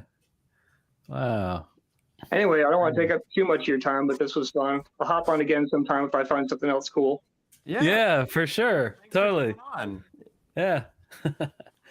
Cool, man. Well, hey, have a good 4th. And are you doing something for the 4th? No, nothing. I almost had a gig, and I was like, please, no. But, okay. Well, cool. So you get to chill then. Yeah, it's fucking hot here. So I'm just basically, I got to go and prepare in my hot practice room for some other bands that I've got coming up, but I got to learn some songs. Got a Foo Fighters gig next weekend. Nice. Cool, man. Well, good. Nice talking to you. Cool. We'll catch you later. All right. See you, man. Nice. Well, isn't that freaking cool? Look at that. All right. So we have some more callers here. We have I think I see Dawn on the call. If she's ready for this action. Let me see. Okay. I took the name off the. Don't call in just yet if you're thinking about calling. We have a couple callers on the line, so I don't want to like back it up too much. But anyway, okay, here we go. Let's see. You've been transferred to a different room. Hey! Hello, darling. How's it going? Good. Hey. Hey. I can't see you guys. You can't see us. You can't see us in the chat room. Open your eyes. No. In the I wonder why. Let's see. We had that problem last time. I thought someone else said they couldn't see us. I don't know, like if there's a setting somewhere, but I guess we'll still have to figure that one out. But we can see it. You can hear us though, and everything. I can hear you. Yeah, totally. Yeah, just imagine it's a radio show. Hi. Yeah. And welcome to the radio show, and you're on. There you are. I can see that a little bit. Okay. So, how's Florida? Florida rules. Rules. It's so awesome. We love it. We're loving it here. Nice. And you guys are actually in, was it Washington? Washington, like 5 miles from the Canadian border to southern Florida. It's just, we went through 7 days, 13 states. Craziness. Dang, that is craziness. Yeah, but my husband found you guys online, originally doing aging metal shows. And so while we were traveling, we would watch you guys on Saturday night. It was like having friends along with us on the road. It was really cool. Oh, that's fun. Nice. Nice. That is pretty sweet. Yeah. So what are your plans for the 4th of July? Anything good? Got a pool party to go to, and then we've got some explosives that we bought today that we're excited to light up here on our own. Nice. Yeah. And do you guys go to concerts a lot? Like, are there a lot of new shows that you can check out in Florida? We haven't yet, but like we're a little bit older than you guys, probably about 10 or so years. And so we've gone to many, many concerts. So I've seen Motley Crue. I went to Girls, Girls, Girls. I got punched in the face. Yeah, it was a fantastic show. It was fun. But like my husband, this is Bill right here. How you doing? He's been to every concert ever. He's a guitar player, so he's got like just bazillions of these are like concert tickets. You probably can't see, but that he's been to throughout the years. Led Zeppelin, we saw Page and Plant. We got press passes for that. In fact, that was kind of fun. Nice. So, yeah. Dang. We wanted to know if you guys were into any kind of like Southern rock, since you're kind of from the South-ish. Yeah, I mean, I don't know. I guess it depends on what Southern rock. Like, I was never into like Kid Rock or anything. But No, like older, like Molly Hatchet and Blackfoot, Outlaws, and Skinner and all that kind of stuff. Oh, okay. We never got into that. Yeah, a little bit. Yeah, it seemed like we got into it. A little bit, yeah. Like we got exposed to it through movies, basically. Okay.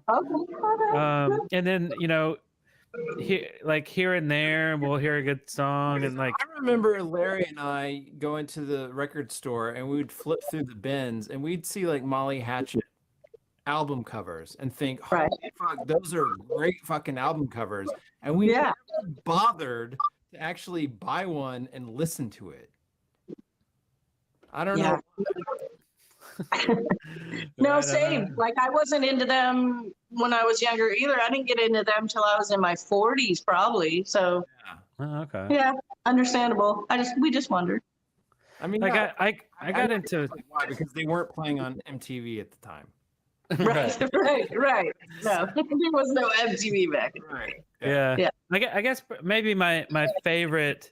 It would be Creedence Clearwater, because like I really love Creed. I mean, who doesn't? I mean, they're almost like the Beatles in a sense. There's just so many catchy, good songs on all albums. It's just easy to get into, and I've always loved Creedence since probably the 90s, maybe. So Americana, yeah. I'm from Illinois originally, so yeah, totally. There hasn't been a lot of good stuff.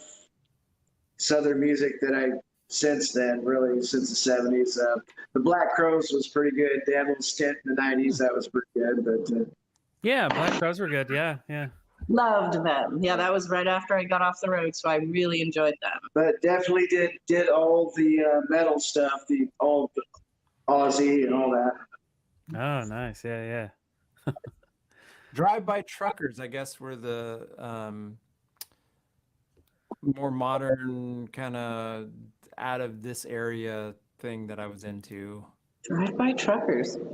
Yeah. Have to give that a listen. Yeah. Cool. But yeah, besides music, we really we dig the fact that you guys, I think a lot of people really enjoy how you captured your childhood through all that, and the innovation you guys had with the filming and stuff. That was pretty awesome. Yeah, we all wished we'd have done that, but you guys had the forethought, and your parents were great in enabling you, and that was just like kudos to them, and we appreciate it. We wish we'd have done it. We did some pictures and stuff like that, but gosh, we just love it. You guys are awesome. It's funny. I was just thinking about this like yesterday or the day before. Like, I don't have any photographs of me from like, I don't know, maybe just after birth, but like from a lot of my life, like there's no candid photos up until maybe high school or just before high school. Too much filming. That my parents weren't into it. They weren't photographers. So it's like no documentation of me as in pictures other than the Olin Mills shit that my mom would do, like yeah, right? Once a year, whether you like it or not. The fucking jumper that she put me in, and I'm doing the and it's got the fucking backdrop. Right. Dad, I'm losing battery power. To credit him, he got behind when Eric and I started doing this thing. He got behind it, and like if I asked for a camera, he gave it to me. If I needed some new thing for my computer so we could do this little thing, he bought it. Yeah, I mean, both of our parents are very, very supportive of it, and like Definitely. Yeah. we wouldn't. All of us wouldn't be here together if it weren't for them recognizing what we were doing, and you made a very good point of that. So Yeah. They never once said like, "Oh, it's a waste of time," or "Oh, that's just nonsense," or "Oh, you'll like." My mom said that about other things. Like plenty of other things I heard her say that about. Like, "Oh, that's just a fad. You'll get out of that," or this and that. Yeah. And it always turned out she was right. It was a fad.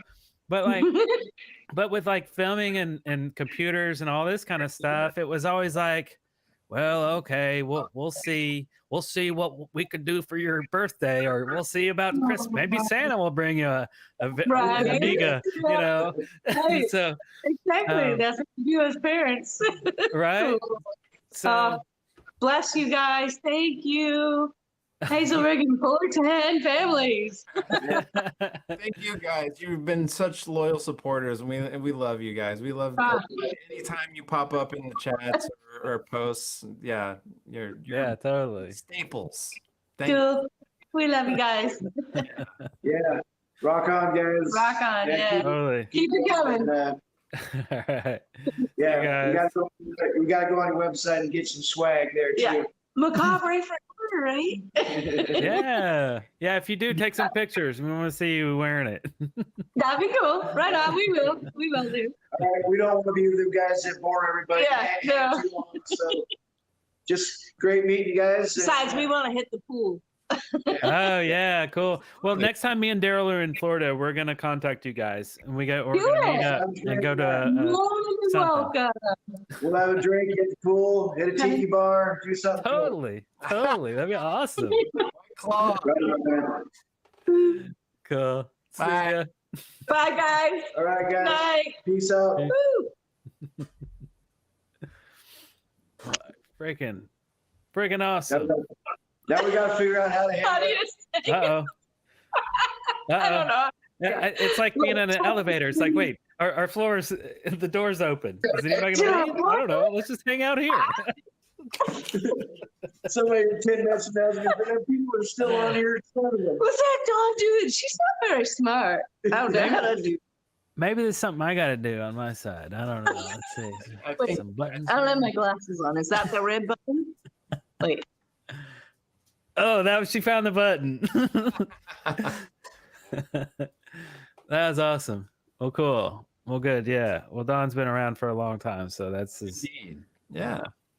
Very, very awesome. And we have another caller here, and let's go ahead and pop him on in. Hey. Hi. Hey, good evening. Can you hear me? Yes. Oh. Hey, fellas, how's it going? What's up? You see me all right, too? Yeah. Because there's kind of a delay between the stream on TV where I see you on YouTube and on my computer, I hear you guys, and there must be like a 15-second delay or 20-second delay or something. Like, Yeah. Why, like, I wonder why they can't ever see us. why can't they see us? It should be the weird. exact same as like how we connect. Right. And we can see each other, so. See each other. You hear me all right as well? Yeah. In fact, very well. Like you've got this great radio voice. Oh, well, thank you. Yeah, the last time I talked to you guys, Eric said it was like buttery smooth, and I guess that's a pretty nice compliment. I mean, Yeah. It's like I just want to like put it on some toast. and eat it. So when I was setting up this shot to sit and talk to you guys, I was alarmed because on this little shelf behind me, there were these tissues and there was this lotion. And I swear to God, I was like, oh my God, everyone's going to think I'm playing with myself.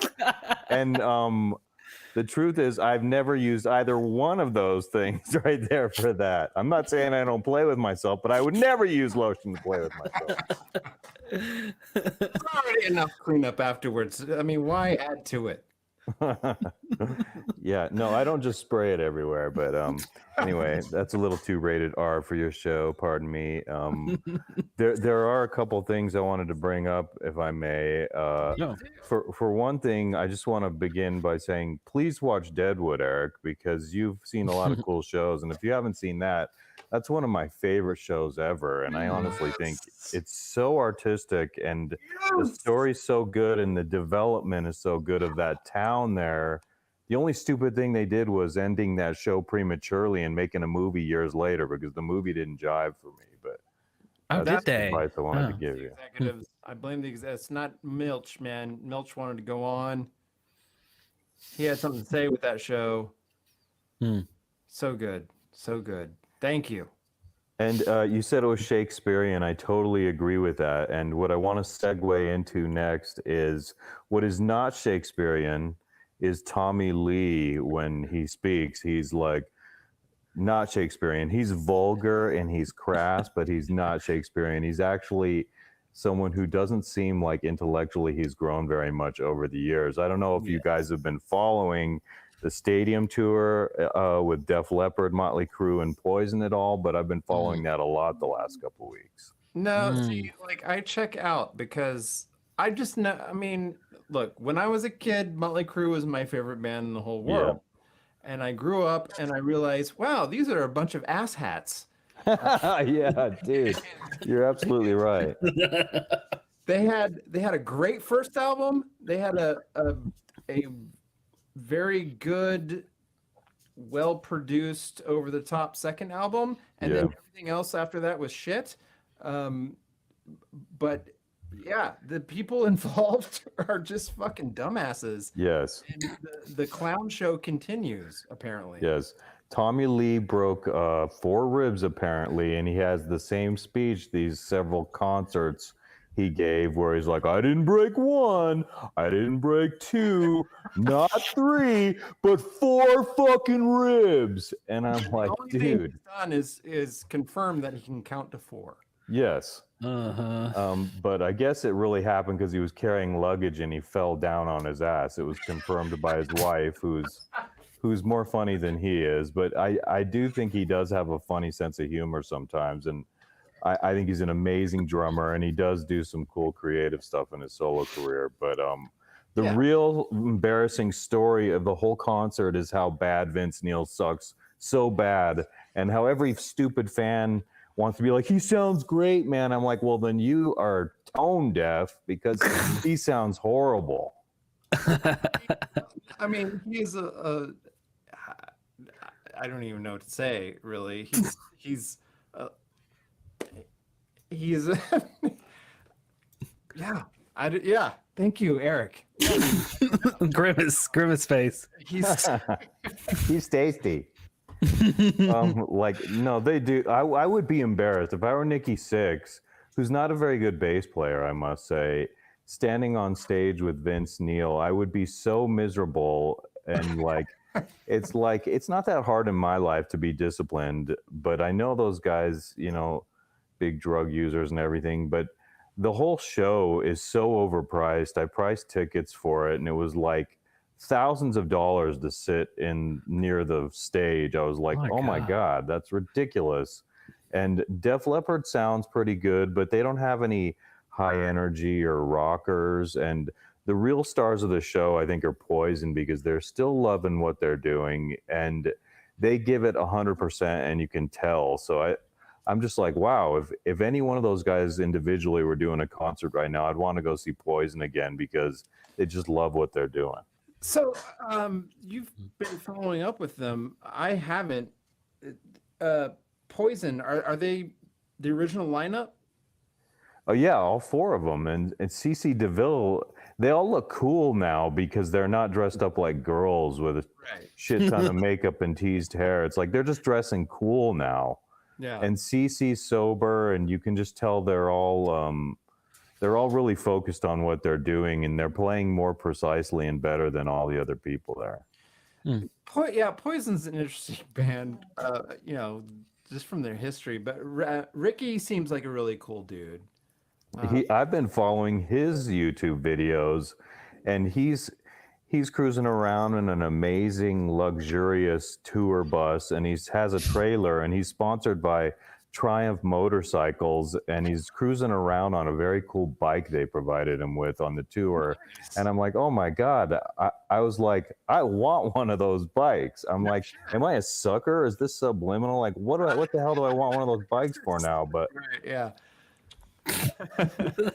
But he edits his own videos, and I was actually thinking, does this guy hire out the editing of his videos to other people? And then he said he edits them himself, and I was like, I'm impressed, because if I were filthy rich like him, I would hire you guys to do it, and I'd just like sit on my ass and start smoking pot again or something. I don't know. The bass player is Bobby Dahl, right? Yeah, that's right.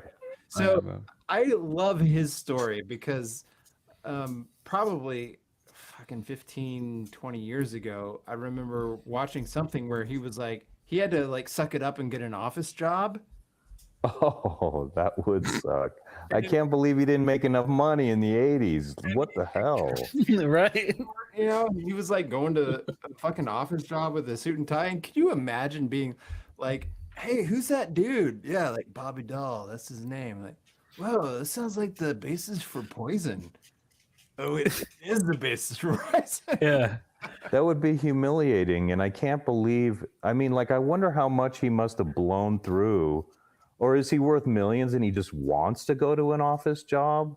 Because I understand you want to get into something else, but... Yeah, I think this was the late 90s or like early 2000s, right? But like before they started doing the reunion stuff, but of course by now he's back at it. Well, I'd feel sorry for him. Well, I would, if you said how much do you think he's worth, I'd say probably at least a few million or something.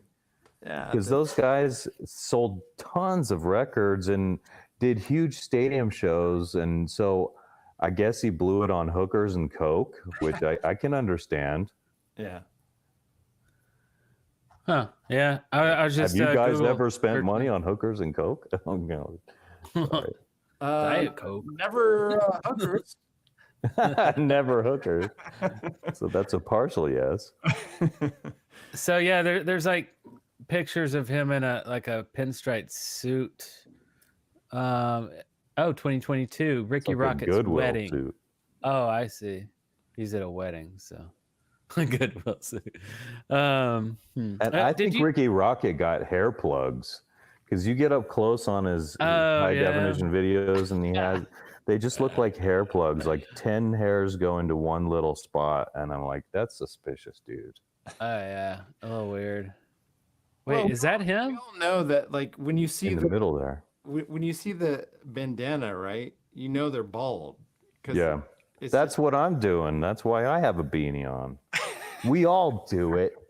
You have more hair than I do. You're just barely younger than me. And Eric's always wearing the hat now. Are you going bald, Eric? Yeah. I mean, oh man, balding sucks. my dad and my grandfather, everybody on my father's side is bald. So I was like, all right, I'm up next. That's cool. Like I people don't really say, care what that are your much about pet it. peeves?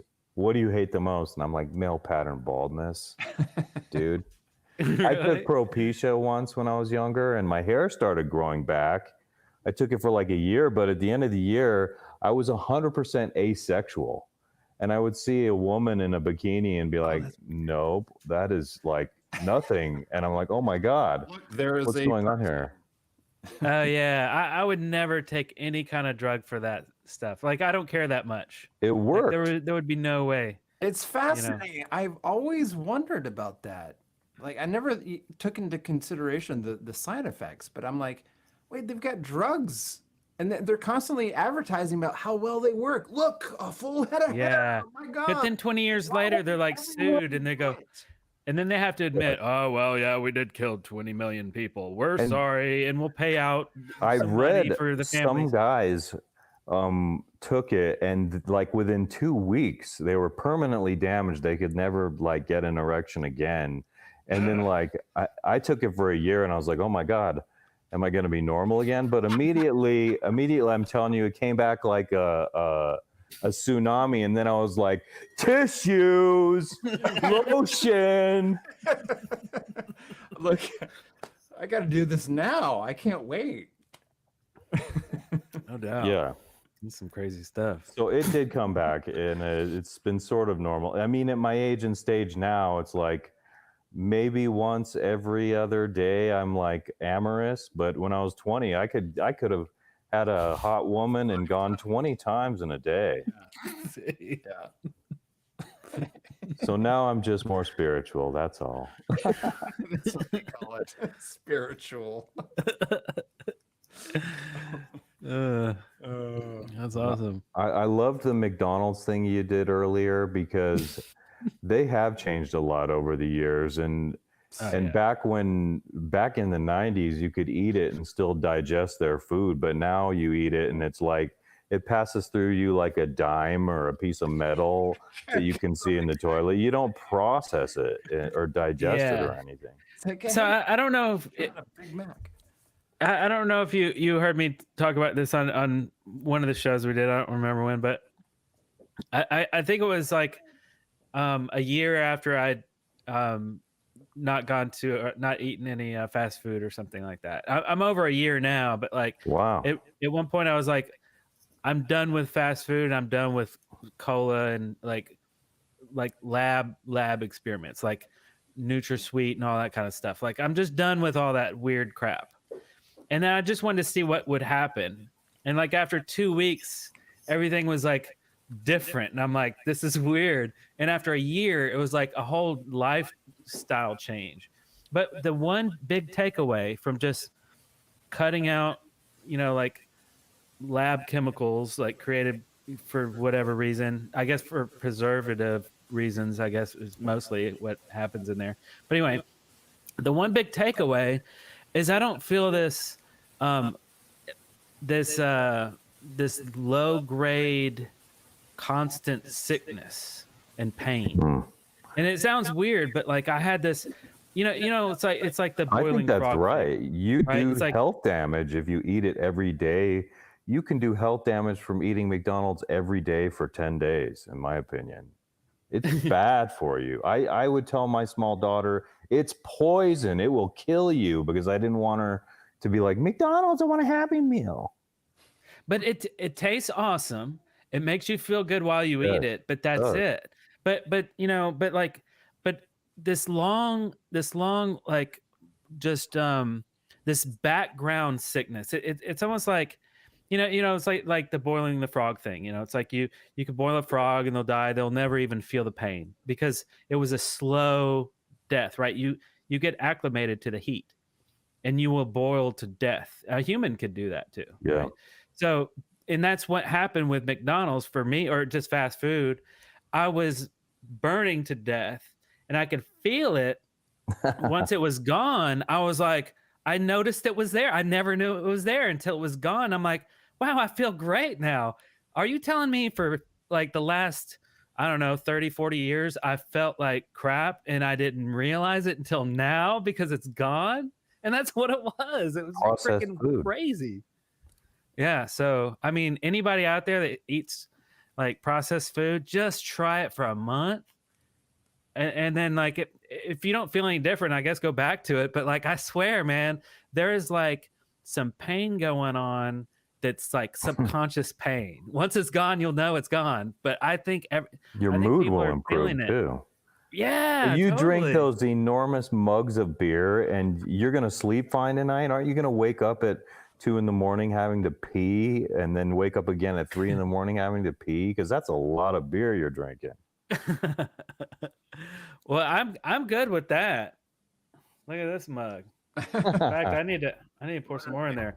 I'm good with this because this is like a one-day thing. McDonald's and like that whole lifestyle of just eating that stuff is like a daily, like a constant roar. Did your wife get you into these healthy lifestyle choices, or did you make this choice yourself? No, I just made it myself. I just always wake up one day going, I know I'm gonna do this.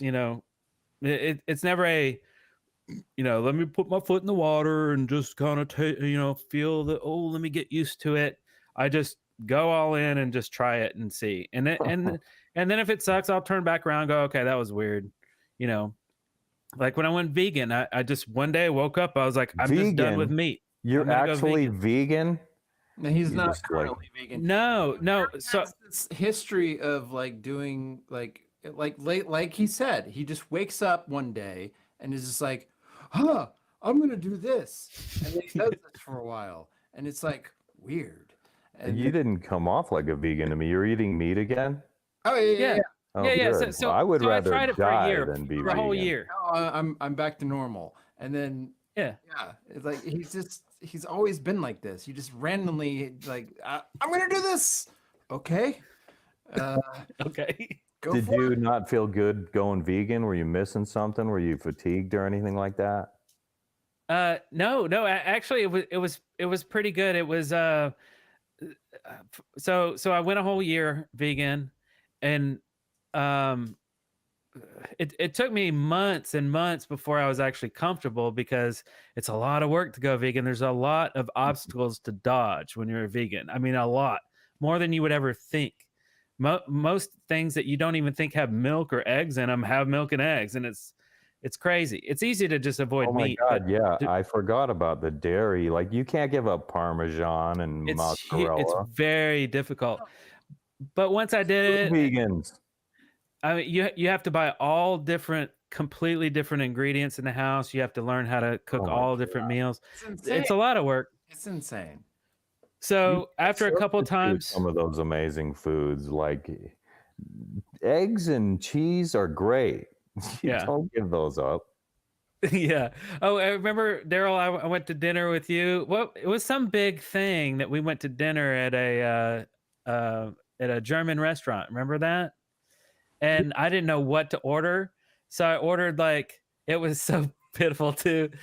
The only thing I could order was something like maybe just a potato or something. You're like, I forget. I'm that guy. You're that guy. It was like, they're like, really? You want a potato? And this is a nice German restaurant, all kinds of awesome meals. And I'm like, Very limited options. You have potatoes, pork. That's pretty much it. I mean, I'm like, give me some lettuce and a tomato. I'll figure it out. The German restaurant is the time to fall off the wagon and chow, because they have good food. Yeah. But I after a year, after about 6 months in, I don't know if any vegans are here in the chat room listening, but I don't know if this is true for you too. But when you go do number 2, it doesn't smell bad.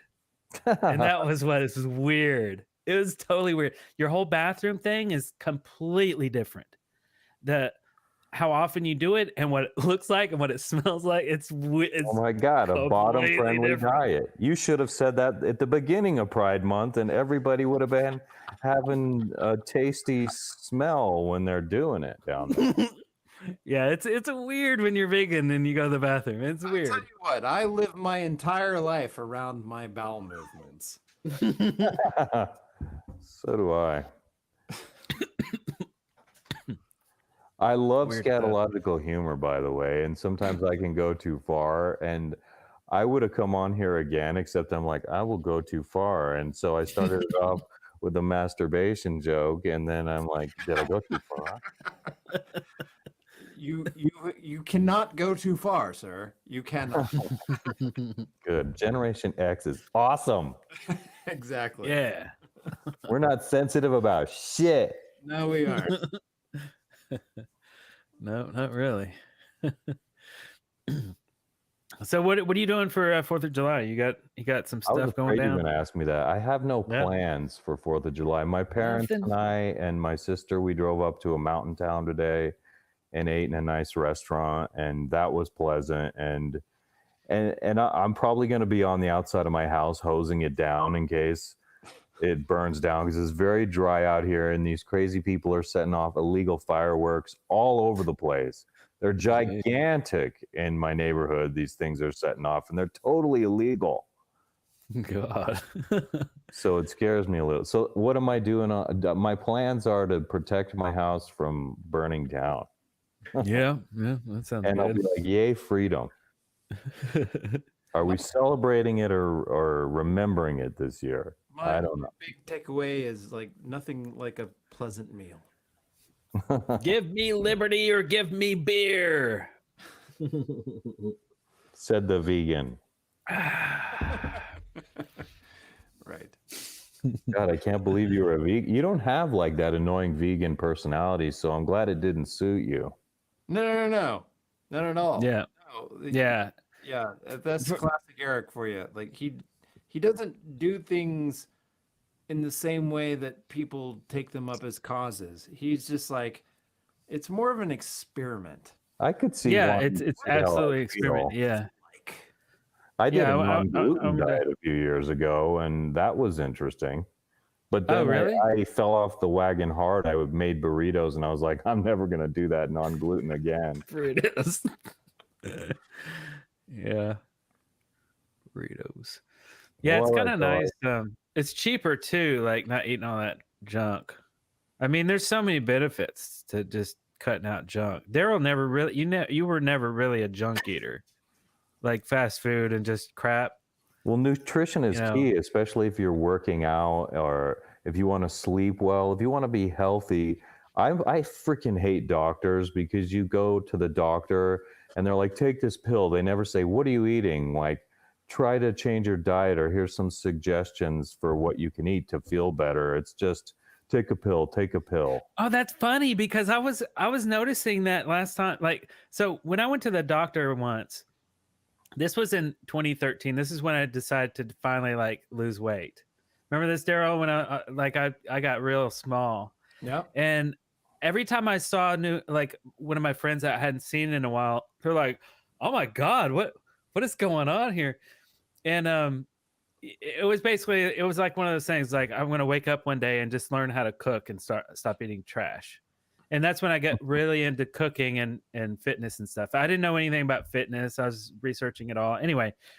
And my doctor was asking me too. It was like never crossed his mind to tell me or even suggest that I shouldn't, put garbage in my mouth. Like never even thought about it. I was like, That's how really? you know doctor? So many of them are a fraud. They don't even look up from their notepad or computer to look at Right. you or have a personally engaging conversation. It's just like, take this script. Yeah. I'm writing this for you. Get out. Exactly. And he was asking me, so how did you, what happened here? Like, he's shocked. He's like, what?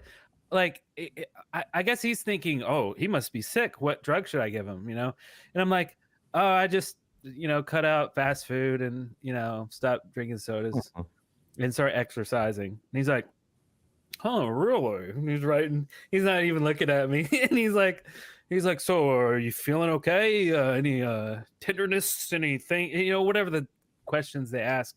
I'm like, no, I'm just like a responsible, healthy person is what I'm trying to achieve here. And he's trying to figure out what's wrong, I'm at a stage where when I go to the doctor, it was years ago when he was like, yeah, okay, he wanted to stick his finger, where. And I was like, no, you know why? Because I already know the way I pee shows that I have an enlarged prostate. You don't need to do that. I refuse. And then some of them don't even nuance it up there. They just jam it in like a hammer. It's like, are you out of your mind? It doesn't work like that. I don't like anything like that. And I can just tell you, sitting here, I can feel it. So what the heck do I need you to... That test is so dumb. Ask me how I feel about it. My doctor was like, yeah, we don't even start doing that till after 50. So mine said you had to be 45 or older. And I'm like, oh, dang, I'm 46. So I don't know. Some guys lie about their age. Like, I'm 51. Nice. Oh, well. The super hippie guy. He's got this like kind of ponytail and he's got the like little fountain with the water's flowing in it. And it's like the Zen. And yeah. Legs, in stone and everything.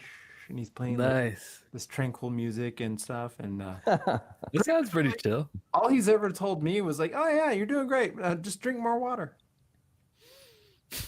My sister keeps harassing me to get a what is the butt exam called when you have to like? It's a colonoscopy. She keeps bugging me about. You're like 48. You got to get a colonoscopy. I'm like, stop it, sister.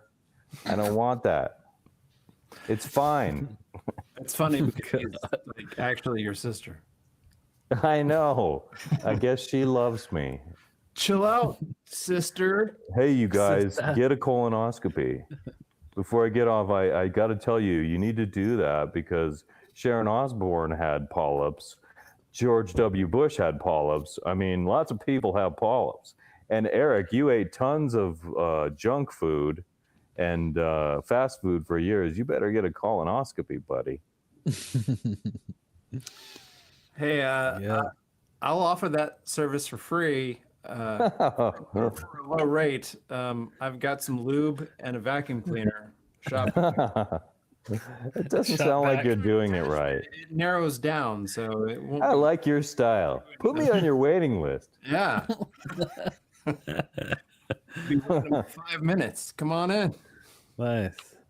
5 minutes. Oh boy, someone's gonna have to report you. Nice. Yeah, I think I have a checkup coming up this summer. I have one every summer. I don't remember when, but I am 46 now, so summer. And I do remember him saying, "Oh, we don't have to worry about that yet until you're over 45." Yeah, you've passed the threshold now, and at least you have Darrell who can do the 5-minute checkup. That's right. With the shop vac attachment. Yeah. And there's comedy probably while you're doing it. There'll be comic relief. You're gonna be miserable. We might as well laugh while I do this, okay? Bend over, buddy. Yeah. I'll be playing Fletch for you. You can watch Fletch while I do it. Fletch, nice. I'll send you guys some lotion. You've got all the lotion and the tissues. Yeah. You know, Jared Frank might have some Kiss branded lotion somewhere in his house. The lotion is actually because I've been washing my hands like such a neurotic freak for the last 2 years that my hands are dry to the point where they like burn, and so I have to use lotion. Oh, dang. I swear to God, that's what it's for. It's for the dry hands. I swear to God. Weird. Yeah, I've never really had any dry parts of my body, so I don't know. Especially drinking water. Do you drink water or do you drink sodas? That's predominantly what I drink is water, okay. right? I don't drink any other liquid. Okay. I never realized how much of a diuretic soda was until I stopped drinking it. I'm like, huh. Peeing way less. Oh, yeah. That makes sense. Your body's constantly having to filter that crap out. And Your back then, I'm kidneys like, are probably saying thank you also. I'm hydrating myself. Look at all this Diet Mountain Dew I'm drinking. I mean, I'm totally hydrated. You know, I didn't know. Diet Mountain Dew. I feel so good about myself drinking diet. No one would tell me. A doctor wouldn't tell me. No one told me, right? It's like, I don't know. Like, they don't teach you that stuff. And, I mean, you go to work every day. Your boss isn't going to tell you that. I mean, who's going to tell you, you know? You just have to stop one day and go, let's just Google some random questions. What does soda do to your body? Oh, wow. You know, there's like how much sugar in that? Right? Way too much sugar, and caffeine is horrible. Yeah, I do drink coffee. I drink 1 cup. I never drink more than one, but just 1 cup in the morning. Some mornings not, but I used to drink Monsters, a lot of Monsters. One here and then one at noon and one, and they never really worked. How could you fucking drink that? I know, they never did. They never seemed to do anything. Like pretend about it. It's just chemicals. They're just like, oh yeah, this canister of chemicals. Drink it. Yeah, it is a canister. It's huge, right? And then now when I drink coffee, it's like I can enjoy it. Like I actually can feel the energy. I can feel it. But like Monsters was just. I love coffee. It's so pure. It is literally a fucking bean. Yeah, it's a plant, right? It's a Yeah, the bean. taste of coffee is really good, and the smell. I do love the taste and smell of coffee. Yeah. And of course, people can throw junk food into it and add to it, right? But I mean, that's not the. You can add crap to anything healthy and make it completely ridiculous. Sugar is always bad, though. I mean, of course, we love sugar. It's like a drug in and of itself. Of course.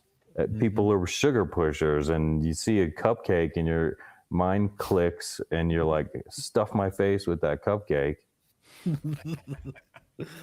Cupcake. Well, hey, I've never guys, really liked sweets though, which is weird. But I always like my thing was always like chips and stuff, like junk. Oh, food. yes. I never liked candy. I never liked cakes and donuts and stuff. Although I've eaten them, sure, but that's not my thing. My thing was Doritos and Pringles. And Absolutely. crap, like that. So I have pretty good self-control with things like that, and then self-control goes out the window when I smoke pot. Like, you know how they say you have munchies? I will see a whole bag of potato chips, and I make a joke when I'm stoned. I'll be like, I commit to eating the whole bag right now. and I do. And then I feel horrible about myself when I'm done. But I'm still stoned, and I'm like, oh, the texture of life, man. I just don't feel this texture of life when I'm straight and sober. And then I pass out. For some reason, that reminds me of the first time I did acid. And then I wake that's up in a intense. ditch. I definitely don't like that. That stuff is too intense. I haven't done a lot of that, but I learned quickly, like, no, thank you. Oh, I'm talking like high school, and Yeah, long ago. remember that first night with Caleb at his place. Yeah. And We were walking on the moon. You guys didn't film this? You're not going to put those videos up? Come on. Oh, I have footage. I just probably not going to put it on YouTube. Yeah, I have footage of things like that. That we don't have to do that night, but I'm down to see those not videos. that specific night, but yeah.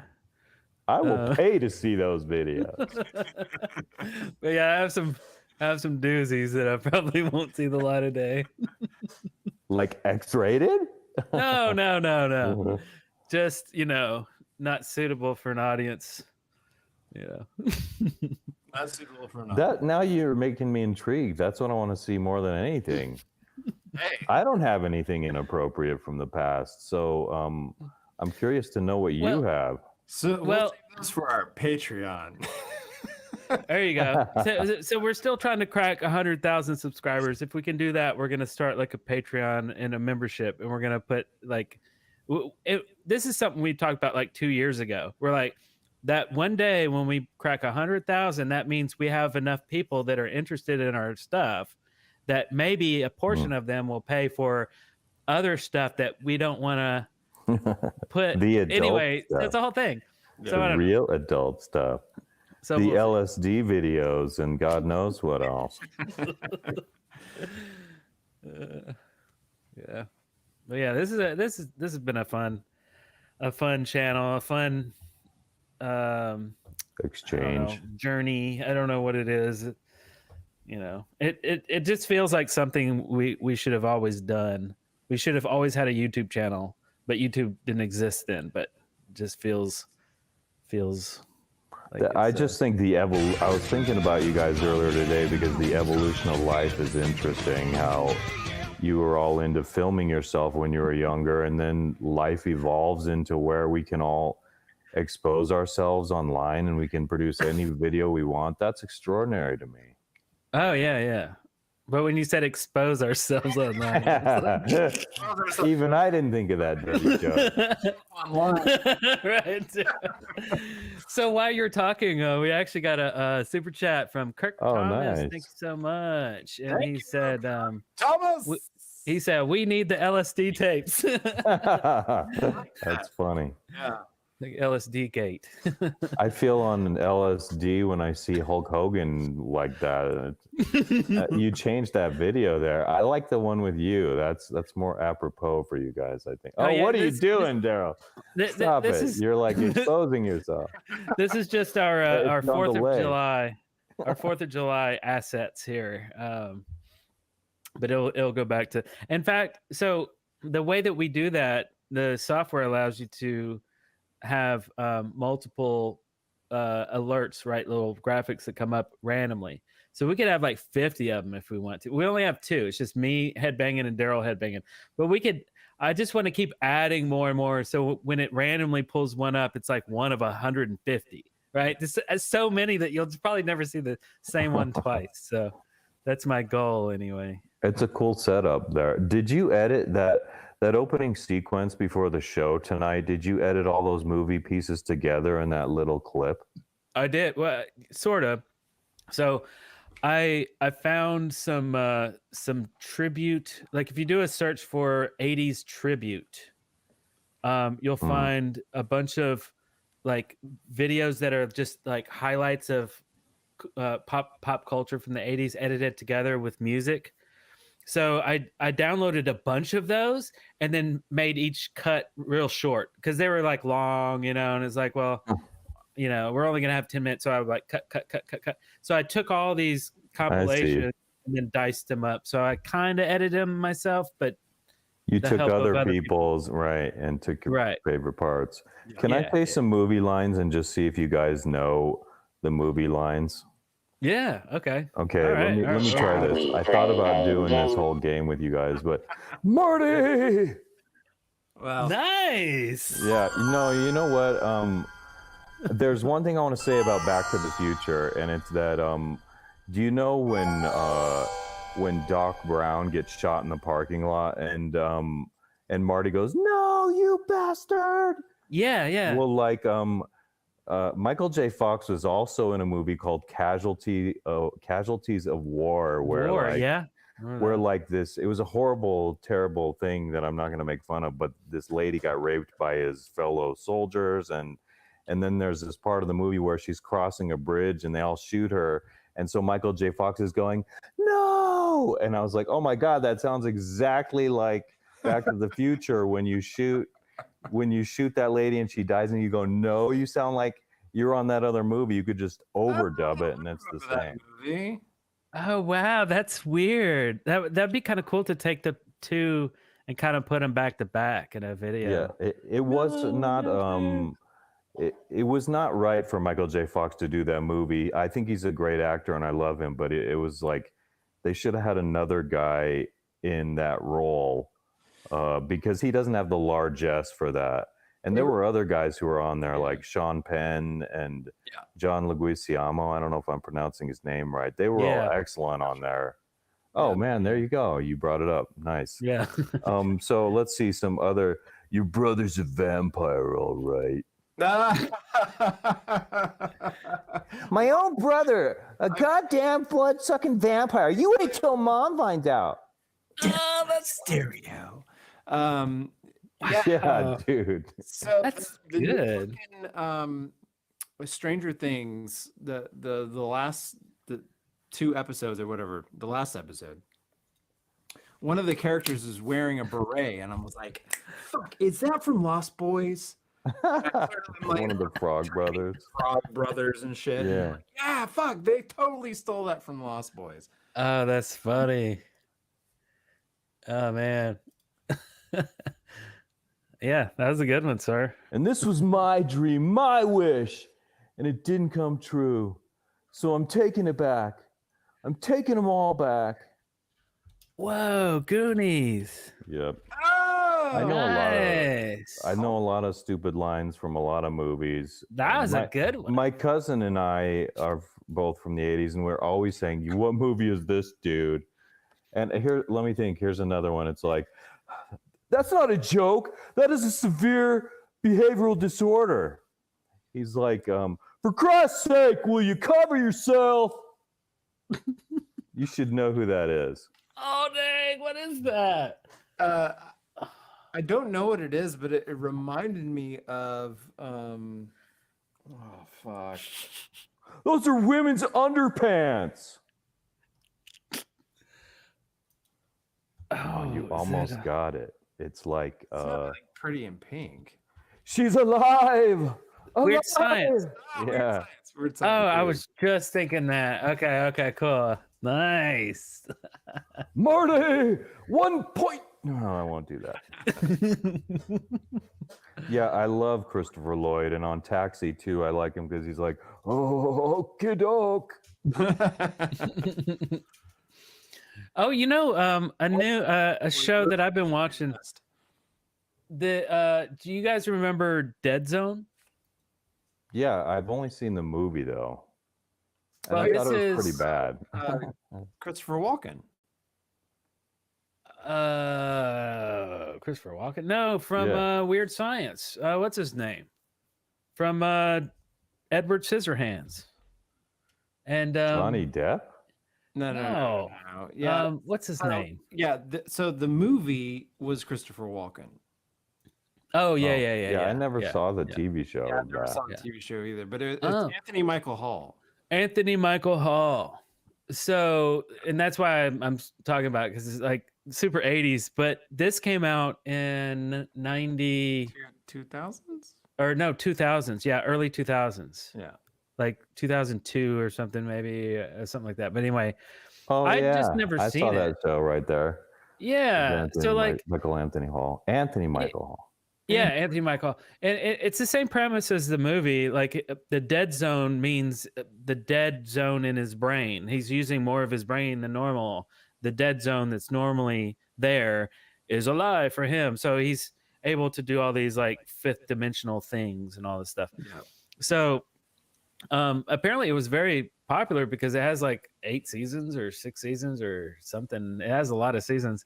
So I just randomly watched the first episode because it's on YouTube. All seasons are on YouTube.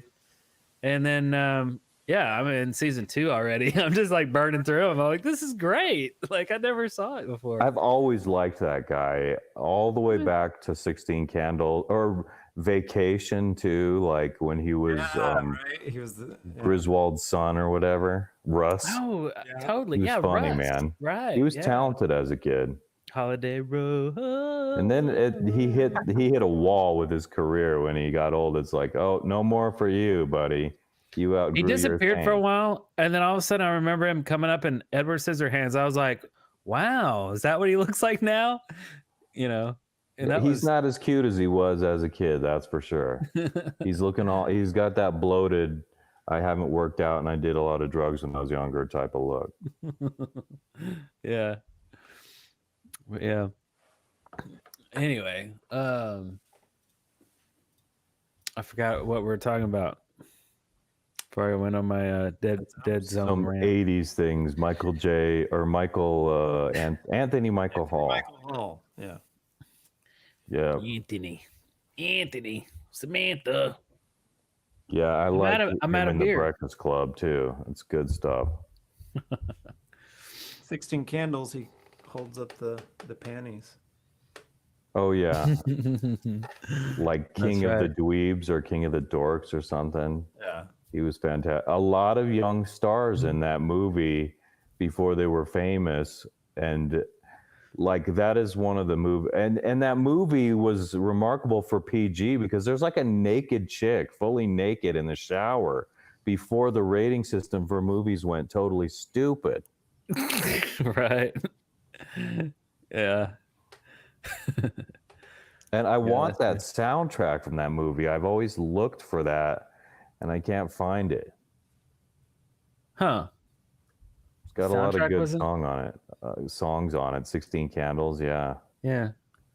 Well, I'm sure that there was a soundtrack, right? I mean, I'm sure it was like a huge 16 Candles soundtrack. And Joan Cusack and that John Cusack were in that, and those two bug me because as siblings they look too much like one another. It's like Yeah. Jake Gyllenhaal and his sister. It's like every time I see a woman who looks too much like her brother, I'm like, eh. Yeah. Okay, fellas, I got to cut you off because I've really outstayed my welcome tonight, but I appreciate you having me on. And Well, hey, I have to run to the bathroom real quick instead of leaving Darrell here by himself. all right. So you want me to fill with Darrell? Is that what you're saying? Yeah. Yeah. Okay. So I can Darrell, take a second. you were working with the Cobra Kai on one day. I noticed you were showing videos of when you were like on set. Indeed. And that was yes. during the lockdown and stuff. Were they very controlling about you wearing a mask on that day because of the lockdown and stuff? So they had an entire COVID crew. They had one guy who's People going around policing. Yeah, was to Oh, police God. everything. They had an entire, I want to say tent, but it was a fucking trailer, a trailer where they did testing every day. You had to go in and get tested. Oh no, are you kidding me? No, I'm Did not you stick some shit up your nose for that? Yeah, I mean they. Oh, that's how they had you do it? Oh man. Yeah, but I mean Every day, huh? Don't get Ralph Macchio sick, you bastard. right, yeah. Don't you dare. But it was. Did they have the actors doing that too? Yeah, they did. Oh man. And in fact, I witnessed because if you've seen the show, a lot of the kids. Who's the main kid? The Latino kid. He's the one that Johnny's teaching now who broke his back. Right. Yeah. I don't remember his name though. But him and then Hawk. Yeah. Yeah. And one other kid, I can't remember, but you'd recognize him if I could remember who it was. The three of them came in to get their COVID tests. And this was like over the weekend. So it was like the next day. It was the day before. It was like a Sunday. Yeah. So we came in like before the week started on our day off, and we get paid for it. So that's cool. So yeah, like everybody had to get the tests, and but they were diligent about it. But Man, it was cool. See, it wasn't fine. It wasn't. It was all traumatic for me. That I would have such a hard time being in that situation if they're like, get tested. I haven't been able to travel because of it, because I'm like, it's not even like normal what went on in our country for 2 years. And I'm not going to get political about it. It just was like stressing me out with my mom and dad were always testing and my sister was testing, and they're like, do you want to take one? I'm like, no, dear God. Yeah, no, I get it. Yeah, it could be stressful, but like the tests that they weren't like jamming it up your nose. I mean, they were just kind of like swab real quick. It was very easy. It was they were making If you were wearing the mask under your nose, would they come give you a hard time about it, or do you know? I was fortunate enough because I was kind of sequestered in my own little area, so like I could just drop my mask. Oh. But if you're up and walking around, yeah, I had to throw it on. But no big deal. Did you meet Ralph Macchio? I did, in fact. In fact, we were coming for the same door at the same time, and I was a little bit ahead of him. So I grabbed the door and opened it for him, and I'm like, Macchio! And he was just kind of like, Tell him. Did you tell him that Macchio punched Darrell in the face? What? You should. I mean, it would be a cool story if it happened. Like, really, why'd that happen? Did you meet Johnny? I can't remember what his name is. My sister has a big crush on that guy. Yeah, Zabka. Oh yeah, Zabka. I was around him a lot. I never actually had a chance to actually meet and talk to him. But yeah, he was around a lot. I was in the lunch line with Hawk, and we chatted up for a while. He was cool dude. Very engaged. Very like nice in real life. Teen guy. That's good. I believe those characters when they're jerks, and it's funny how well they act those roles, because I'm like imagining myself counseling Johnny, like, come on, you should be getting along with Daniel, man. You guys should be working hard together, and put this stuff behind you finally, dude. Yeah. Right. Yeah. They're a bunch of really good actors. Yeah. Are they? They're doing this next season, right? Didn't they? Yeah, they have another one coming up. Yeah. Are you gonna work on that too? You think, Darrell? I doubt it, but I don't know. It was a fun 2 weeks. Yeah. It was a surprising, I wasn't expecting to go onto it, and when I showed up, I knew a lot of the crew, a lot of friends of mine worked on it. Like one of the Steadicam op, you can see his shit all over it. Brandon Big Time Thompson. Big time. Yeah, his work is all over that show, and he's a really good friend of mine. We commiserated a lot on my 2 weeks there. Yeah, it was fun. I was glad to do it. That would be a fun job, no doubt about it. It seems like, what are the other types of sets on shows we would know you've gotten to work on? And in what capacity are you working there? What are you doing besides infecting everyone with your COVID? So I guess it was the last 2 episodes of that season. They had this digital scoreboard that was in the background. It was just a big. I think I remember that. During the tournament, yeah. And I put all the graphics to the LED wall. I most of the time didn't do anything. I just sat around and ate catering. But they were like, "Oh yeah, Hazel Rig, yeah, we're gonna need this graphic, and go." Did you get a credit in the show? No, I don't think so. Oh wow. Yeah. Are you on IMDb for any of that work you do? I am. Yeah. I have a pretty extensive IMDb. Interesting. But probably not. Great Scott! But I mean, what other things have I done in Atlanta? I've done Vampire Diaries. I've done I can't even remember. Were you in Vampire Diaries? I was in Vampire Diaries twice. Yeah. In the background. Huh. Yeah. I don't remember what it was like a bar scene. There's a bar scene. Wasn't it? Yeah. Yeah. You see a lot of my elbow playing pool. and a wedding. And yeah, then- you're just Elbow. I'm Mr. Elbow. And then there's one full shot of me, and I don't know what. There's probably a billion fucking episodes of that show, right? I don't know, but there's one episode where I'm carrying a wheelbarrow. It's probably 15 frames long, but it's full on Hazel Rig carrying a wheelbarrow. Nice. Wheelbarrow skills. Yeah. So I need to let you guys get to that part of the show where you run the credits, which I can't help it. It always makes me sad when you start rolling those credits up because it feels like the end to me. But it feels like that's the pattern you go through. It's in a mourning at the end of your show. MOURNING. Right. Yeah. So thank you for letting me outstay my welcome and the laughs tonight. That was fun. I didn't expect to get on because I thought I was actually work for me to sit up here and move the tissues out of the shot and so thank you for having me on, you guys. Yeah, thanks for coming on. Totally. Always fun. Yeah. Yeah. Yeah. Call in every time we do a call-in show. You're always fun to talk to. So yeah, totally. Indeed. All right, fellas. Have a good night and have a nice holiday. Have fun and stay safe. Yeah, you Cool. too. You too. Peace. See you, man. Cheers. All right. Now it's my turn. I gotta go. I gotta fucking piss. So Okay. And no rolling the credits. That's cheating. So Okay.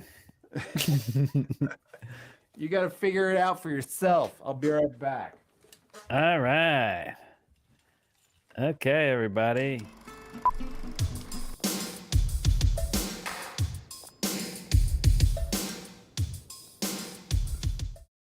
I kid. Okay, so yeah, I guess we have gotten a little long today. It's been a 3-hour show, I think, something like that. But it's been a dandy. I will admit. It's a good one. What is tomorrow? Saturday, and then we got no, tomorrow's Sunday. When is the actual 4th of July? Oh, that's Monday. Okay. We are ready to go, man.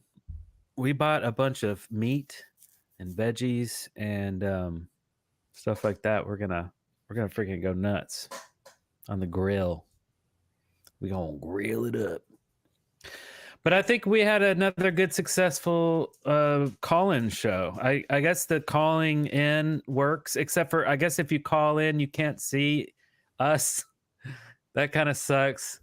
So I guess me and Darrell need to do the, calling in outside of the show and kind of like test that and see what's happening. Because that's a weird one. What are these little? Let's see. What are these little teardrops that I see? I'm gonna put some teardrops on the screen too. We just fill it up with teardrops. It's raining. Anyway, I play a little song for you guys, but my accordion I think is packed away somewhere around here. Yeah. So what does Darrell usually do when I go to the bathroom and leave him here all alone? I guess I'm getting that end of it. For all the dead homies. A little like poured out for all dead. Oh, let me move my little thing here. So what music video do you guys think we should do next? Because we're really itching to do another music video, kind of like I don't know, like a hair metal kind of something on those lines, something 80s metal, something. I don't really know yet. I was thinking maybe something like an industrial, but I don't know if everybody like loves industrial, like early 90s, like Nine Inch Nails type stuff. But hopefully everybody's seen our Cinderella music video. Never know what you got till it's gone. Something like that. I'm kind of wanting to do again. Something cool, something epic. Maybe on the rooftops, maybe on mountaintops, maybe inside a volcano. I don't know, some epic, place. So. Oh, Cure Love Song. Hey, Exiles TV. That's a good one, actually. Oh, that's a great one. Yeah. Okay. I like that. Oh, Top That. Okay, that might be an awesome video, too. Okay. Top That. I can hear. Hey. So what if we do a music video for Top That? What is Top That?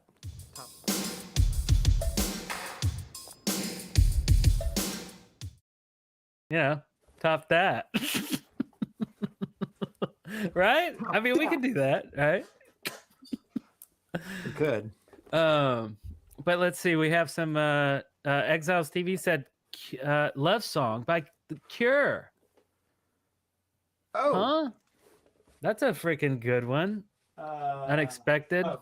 No. Because that was one of our faves growing up. Separate Ways by Journey. Oh, that's a good one too. Oh man, these are good suggestions right here. Alice in Chains.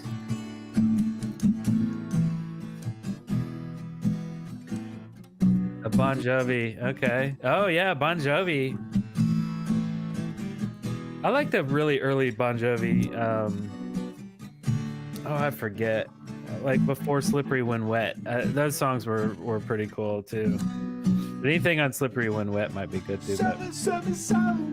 how you do that trick.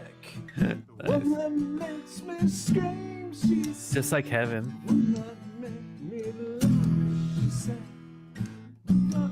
Whip It.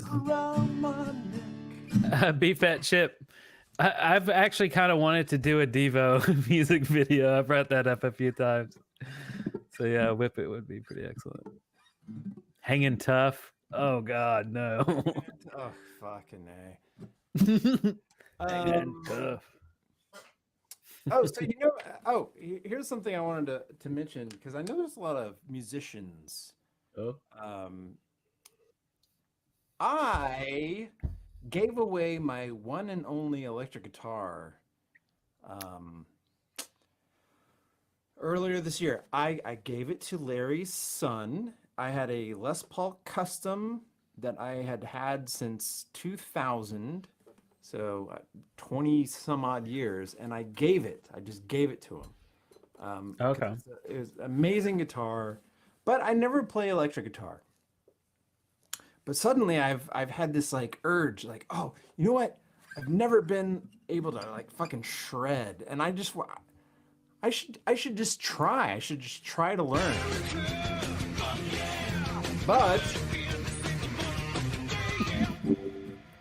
I need a guitar to learn on. So just throwing it out there. What kind of electric guitar should I buy? It should be reasonably priced, not something like, I don't need the top of the line thing, but I do want like an 80s fucking shredding guitar to learn on so I can go wow. Blah, blah, blah, blah, blah, blah, blah. Yeah. So, all right. Not a Gibson SG. And thank you, by the way, Miley Jessica. Bonnie Nuet. Good night. Is that think like is that in Spanish? French? Bonne Noir. Is that French? Think Kramer. Think Jackson. Think,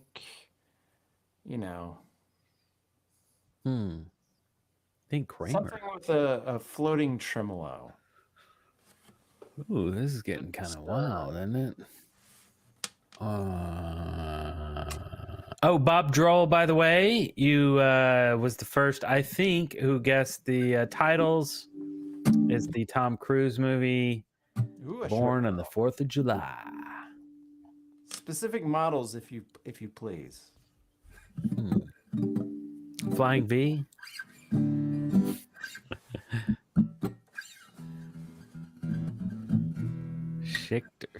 What is that? Sphincter guitars.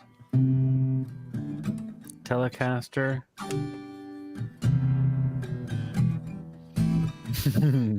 Who are all these people? Oh my God. Who paid all these people?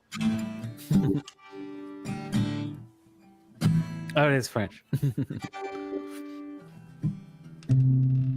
Bonnet Noir. Nuit. Is there a Steve Vai guitar? There is.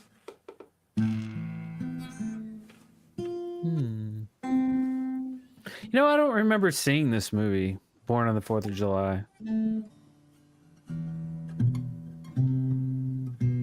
I'll have to watch it now that I downloaded it so that I can extract the credits. Oh, yeah. The Steve Vai guitar is an Ibanez. Ibanez, huh? The Ibanez Gem. Jem. Jem. And it's got the little handle with the monkey grip.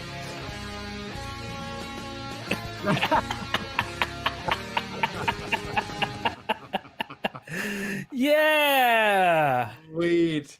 Thanks. 595. Awesome show, guys. Love watching you. Awesome channel. Thank you. Links 595. And that is the show. And Link's got that exclusive little alert there at the end. So where's the Cat House t-shirt? Ricky Rocket. I got it off of his website. Ricky Rocket, nice. Yeah, not Ricky Rocket. Ricky Rocket from Poison. Yeah. Anyways, it's from the Cat House website. Oh yeah. So yeah, he still makes them. So it's in right outside Vegas, right? In Nevada somewhere? No. This is the famous like rock and roll club from Oh, LA. on Hollywood Yeah. Boulevard. Oh, I was thinking Cat House. The whorehouse or whatever, the prostitution in Nevada.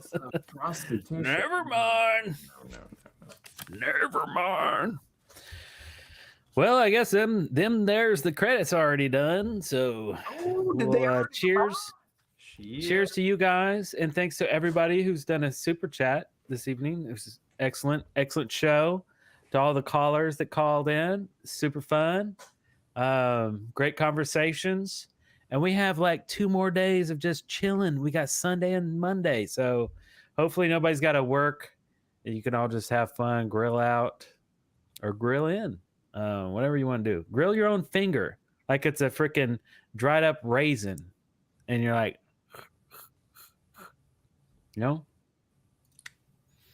something like that. Anyway, we're out of here, and we'll see you. We'll see you later. We'll see you on the other side. See you in a fortnight. Got her. Cheers.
You're still here? Do you have anything better to do? Go on, get going. Go.